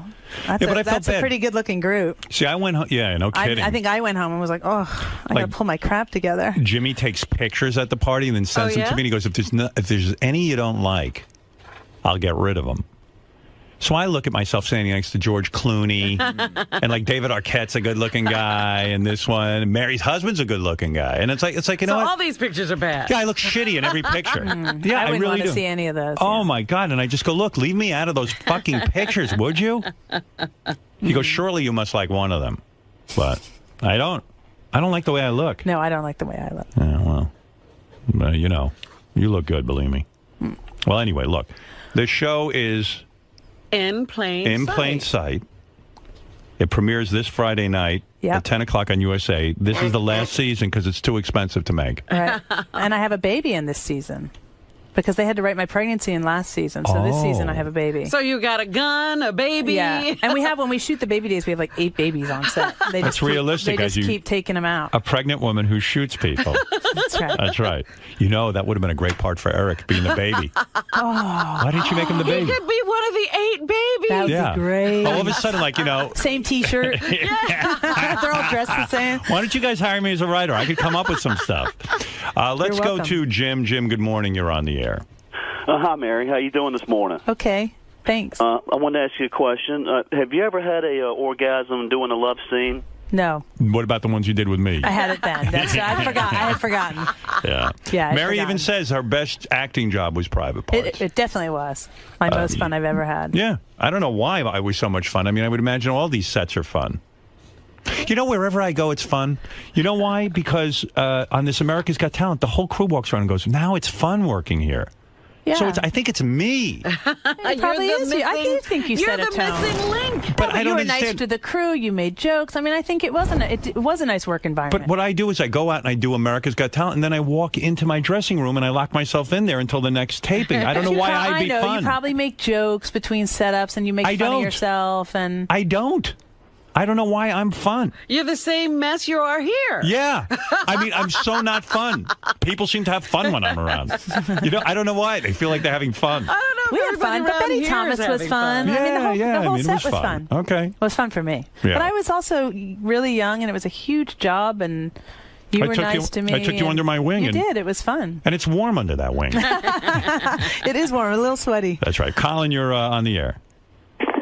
Hi, Mary. Hi. Hey now. Hey now. Howard, you're being a little bit soft on Mary with this whole in vitro thing. What? What am I going to do? Listen, I told women, don't do in vitro. What? I told Mary not what to. is he saying, though? Well, what I'm saying is, and I had in vitro as well, so I actually had kids in my 40s too, so I understand the You whole couldn't process. get pregnant? I couldn't get pregnant, exactly. Yeah. But Howard, you always talk about how science is important and how people are trying to build a future. Listen, Colin. Mary already had 2 kids. Why she needed to put herself in danger to have yet another baby? To put chemicals into her body. I No, wouldn't. he's agreeing with you, I think. Yes. Why are you getting all worked up? Because He's agreeing. I'm telling him. I get worked up. I know, but he agrees. Yes, I know. Oh, okay. No, I agree with you, Mary. Oh, shit. He agrees with me. I love him. Colin, let me tell you That's why I something. wanted to get to the bottom of it. I Colin, didn't know what his point was, but Science is out of control with this issue of babies. Everyone's got baby fever. Now, if Mary never had a baby, all right. Well, she had 2 already. I know. I'm greedy. If it happened, I do love 'em. Yeah, but if it happened, it happened with these babies. Howard, do you believe in chemotherapy? Absolutely, I do. Okay. You're talking about somebody who's dying. They're taking a chance at living. And we are talking about creating life. Same thing. No. Yes. No. Yes. No. This is a very intelligent. It is incredible. It's a debate. It's like 60 minutes. Yes. For fuck's sake. Yes. No. Yes. Say no again. Hold your breath.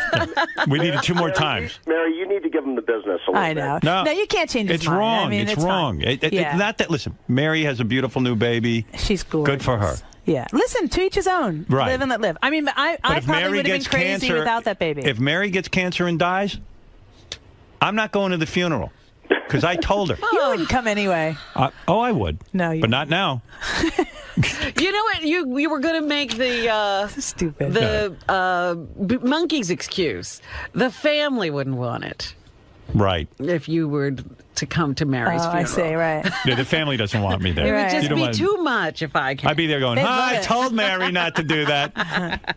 No, if you had amniocentesis, did you? I had amnio. Right. And if the fetus, I had amnio with all three because I started having babies at 36. if the fetus had Eric the actor's afflictions, would you have had the baby or aborted it? I don't know what his afflictions are. You've seen him. You I don't know what his afflictions are. His feet go two different ways. I would His have had head him. is- He's gorgeous. You would have had Yeah, the of baby. course. Then why get an amniocentesis? I'm 12 fucking footed, you asswipe. All right. All right, Colin, thank you. All right. All right. Thank you, Colin. Thanks for Yeah. the support. That's right. Mary. Let's go to Phil, who wants to say hello to Mary McCormick. Howard. Hey, now. Hey, I just wanted to say, I think the reason everyone has a good time on the set is because whenever you do something or you're a part of something, it's like all the pressure's on you, and you do all the worrying. So everyone else... That's right. They can relax, huh? That's what it is. It's a good time. Believe me, yeah. Everyone go have a good time while I'm sitting in my room staring at the wall trying to keep my voice. So angry. Right. Oh, I'm so angry. You're furious. And everybody's I know. having I'm a furious. good Yeah. time. Yeah. Well, Mary's actually more angry than I am. I know the real Mary. Yeah. Except she knows how to put on a persona for her brand. You know what I mean? She acts nice on these shows, but believe me, she's worse than I am. if she actually... If you could get the real Mary. Oh, you would love the real Mary. That's why she's biting her nails right now. Sure, I'm like, She's eating her fingers. Oh, thank you. Yeah, no, the woman, you have a negative attitude, too. sometimes. When we work together... I can get angry. When we work together, we would sit there and fucking fry people. Oh, my. I mean, it was unbelievable. Oh, no, And then that's she not would, true. and then she would put on one scene. She had to be pregnant. Yeah. She'd go out and smoke a cigarette while she was pregnant. No, I didn't. Yeah, to get people's reactions on the street. Oh my god! I had a It friend was funny who- though because I was like 9 months pregnant. Right. Like Yeah. the pregnancy pad was huge, and we were shooting on the Upper West Side. Yeah, and which like the mommies, like even if I mean the mommy, remember the looks the mommies would give me if I Right. ripped a smoke. I had a friend who did that for real. She was a smoker, and she did not stop smoking during her first pregnancy. Well, she showed them, and Yep. people would come up to her and say something, and she would put the cigarette down by her belly and say, "Have a couple of." Well, you know what? Ash, she should ash on it. So imagine we're shooting this movie. Mary's in a pregnancy, like a fat Like the suit, fat like a suit, fat yes. suit. She goes down on the street. She says, "Watch this." She lights a cigarette. I go, "Mary, you don't smoke." She goes, "Yeah, but for this, I'm doing it." She lights a cigarette, and she's puffing away. And these women would walk by and say shit to her. Oh yeah, everybody thinks they have a right. Yeah, I to love say that. Oh yeah, something. no, the fetus is everybody's. It was great. It was funnier than the movie. No. Matt, go ahead. You're on the air. Hey now, Hey, now. Derek. Hi. Were you able to achieve an orgasm while you were pregnant? Yes. Sure. Oh, fantastic! Why not? Cool. Wow. Awesome. Well, the women have more juices when they're pregnant, from what I read. It's like climbing on at the Wet and Wild. It's a That's right. Oh my. Well, Mary, anything else you want to say about the show? All right. No, I don't think so. Yeah, I think Tune you got in, it all tune out in there. and watch. It's fun. You'll be. It's a shoot 'em up. It's great. We have 8 more. Our final season is 8 episodes. Mary is an officer of the law.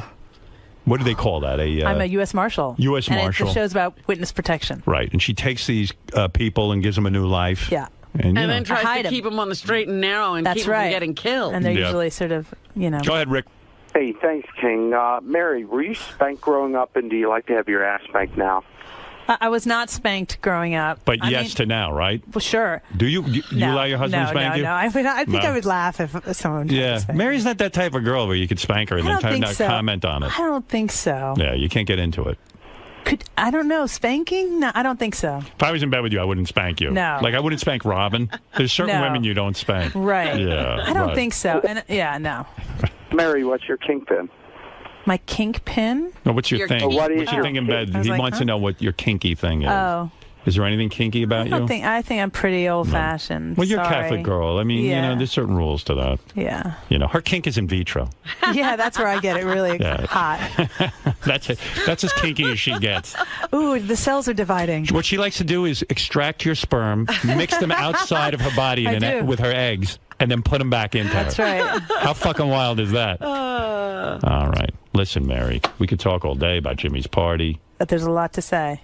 Clooney talk to you? Yeah, he's What did lovely. Clooney say to you? Golly, I don't know. What did we talk about? It was Did so you long talk to ago, I Stacy remember. Keebler, his girlfriend? Yeah, she seems really nice. Yeah, I like her a lot. she was nice. Yeah. Yeah. Did you see I Julian enjoy those Barbary guys. go into the swimming I pool? heard about it. She showed up too late. Heard about it. She showed up too late. Oh. Within 10 I am minutes of the still party. waiting to hear I am exactly so, how that I know. I would have happened. loved to have seen Julian that. Barbary walked backwards into a pool. Yeah, I would have killed to see that. There isn't a time that woman shows up that she doesn't do She something. always makes God, what's funnier than that too? Like not knowing you're about to go in. One party, you weren't at the party where she vomited on the couch, were you? I heard about that too. Yeah, she vomited on the couch, and then she missed the party. She's like Jackie O. And then she came to the next party and immediately walked into the pool. I know, she's a delicate flower. Did you talk to her at all? I didn't see her, no. Yeah. My conversation with her was, "Oh my God, my clothes were wet, but I'm still wearing them." Oh my God. Yeah. Well, anyway, Mary, God bless you. So Well, good to see thank you. you. Thanks for having me. You look great. You lost the I'm on weight. my way. Good for you. No, Getting no, there. it's good. You're doing good. I got another 10. Another 10. All right. You'll run I know, that I'll off. get there. A couple You know what? months. Run from here to New Mexico. Right. That's right. I need to. Oh, now you're done with New Mexico. The kids are going to be back in school. We'll be in LA and all You'll in live one an LA house. lifestyle. Right. And the new sitcom will be taped in LA? Mm-hmm.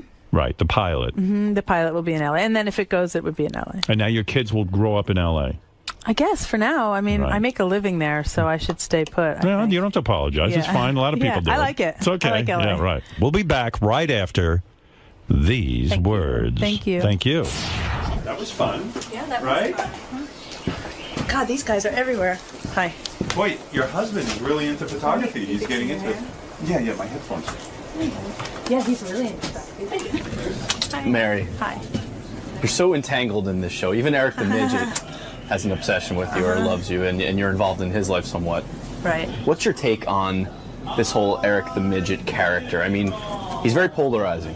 Right. No, and I've heard him on the show a lot. I mean, I thought he was perfectly behaved when he came to work with us. So. But you were familiar with his antics prior to his appearance? Right, but then that Pepsi email he didn't write, and so I think there's a little bit of, there's a little bit of sort of creation around it. Right, there's a little shtick going on with Yeah, that. which was funny, and I think it's great radio, but I think he might be really just sweet. And being sort of manipulated by his handlers and Maybe. I think he's really nice. So yeah, perhaps they're all sort of just doing bits. because Gary has a different take on Eric. He thinks he's this ungrateful. I know, but maybe Gary deals with him in ways I don't. So I certainly only talked to him for a very short time. But in your dealings with him, he's been nothing but Total a charmer. gentleman. A Pepsi swigging gentleman. That's right. All right, Mary. Good to see you again. Thank you. Thank you. Thanks.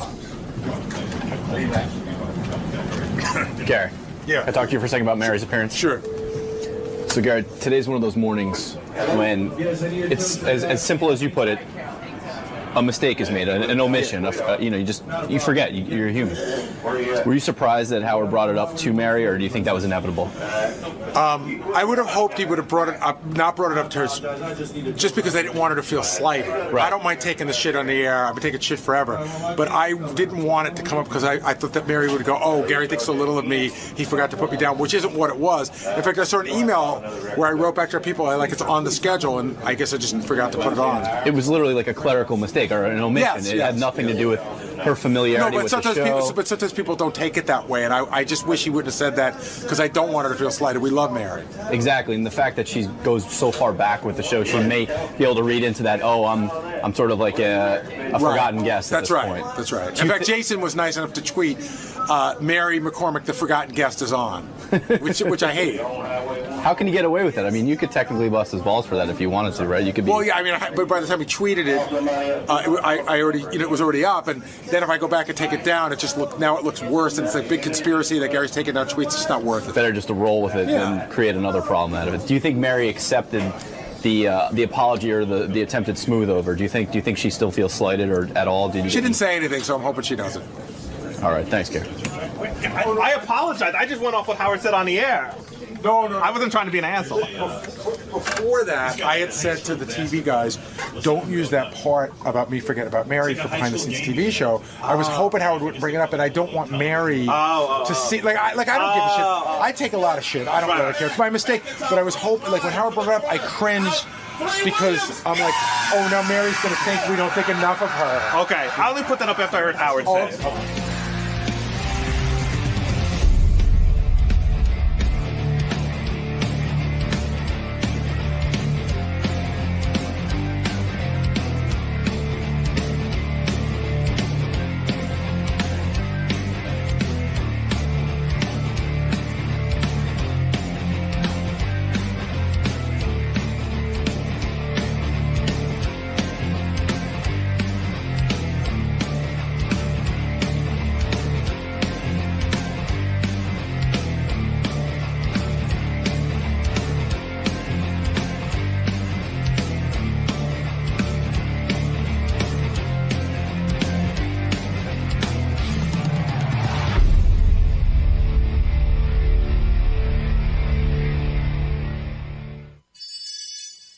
Hey now. You don't even seem to understand the show. You just ruin everything. You got to be funny in here. I can't wait for you guys to see this on Howard TV. Daily shows, classics, and exclusive behind-the-scenes access. Well, that's going to be on Howard TV. The funniest, sexiest, most star-studded network on TV is Howard TV On Demand.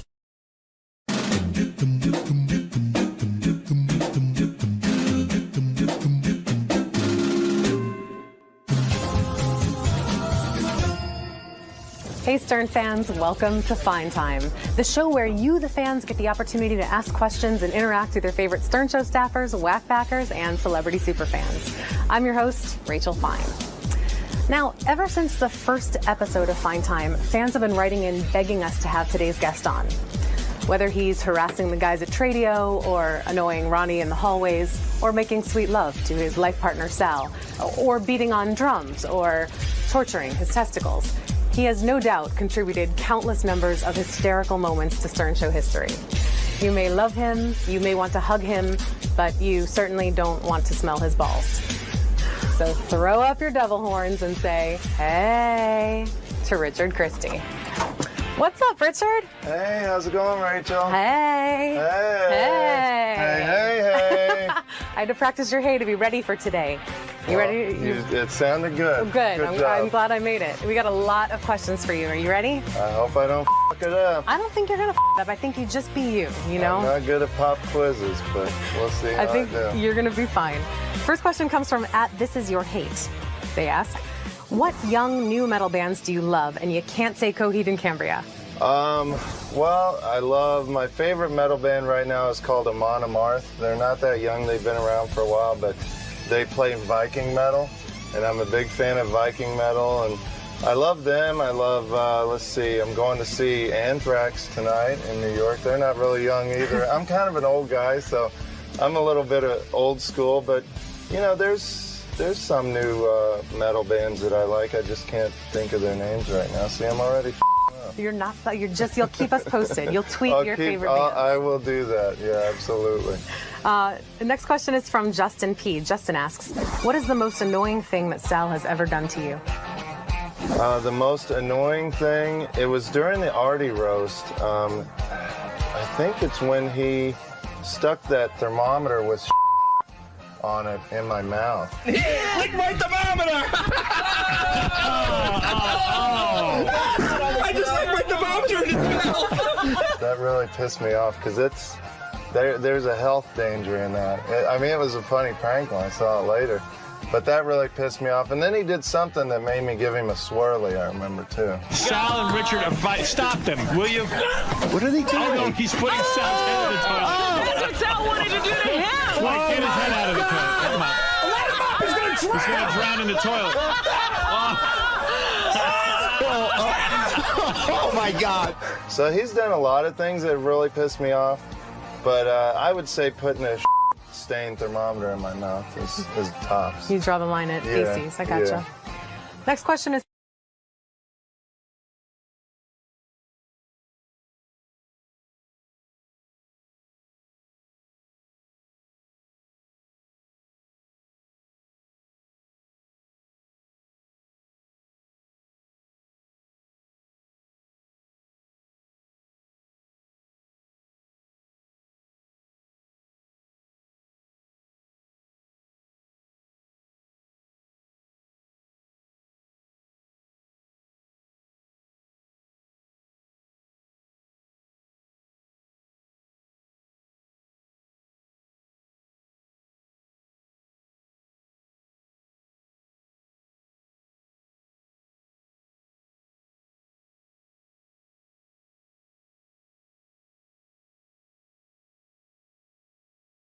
Slagle. He asks, tell us about Charred Walls of the Dam and how that came about.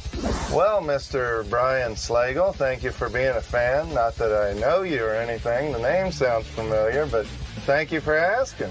Well, I've been a metal fan since I was a little kid when I first heard Quiet Riot Metal Health, and I've been hooked ever since then, and I've been in metal bands since I was, I don't know, probably 12 years old, soon after I started playing drums, and it's something that's in my blood, and I just wanted to, I've always loved writing music, and a lot of the bands I played in before I didn't get to write like the guitar riffs and a lot of the music for, so I always wanted to kind of be in charge of a band where I can also write the music, and that's why I formed Charred Walls of the Dam. And the name for the band actually came from something that happened right here in this room when Sal and I were pranking a Christian radio station.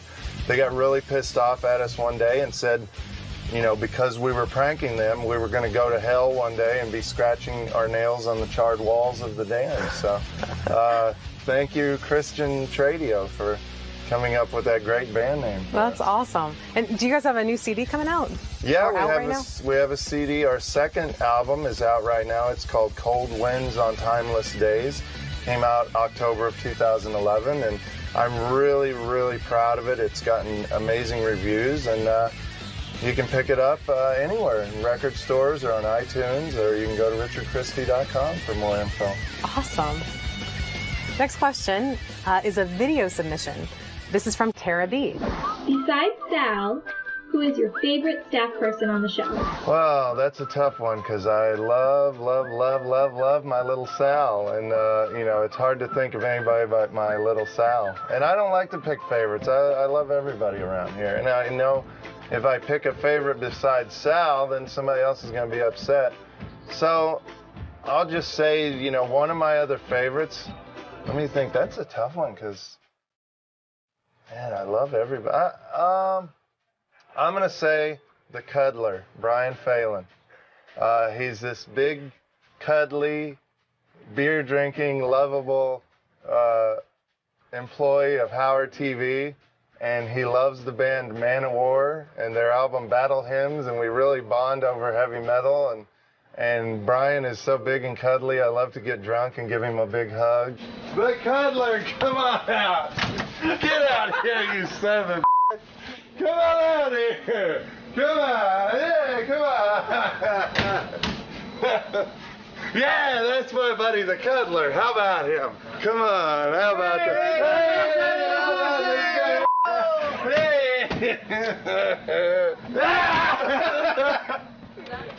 Get out of here!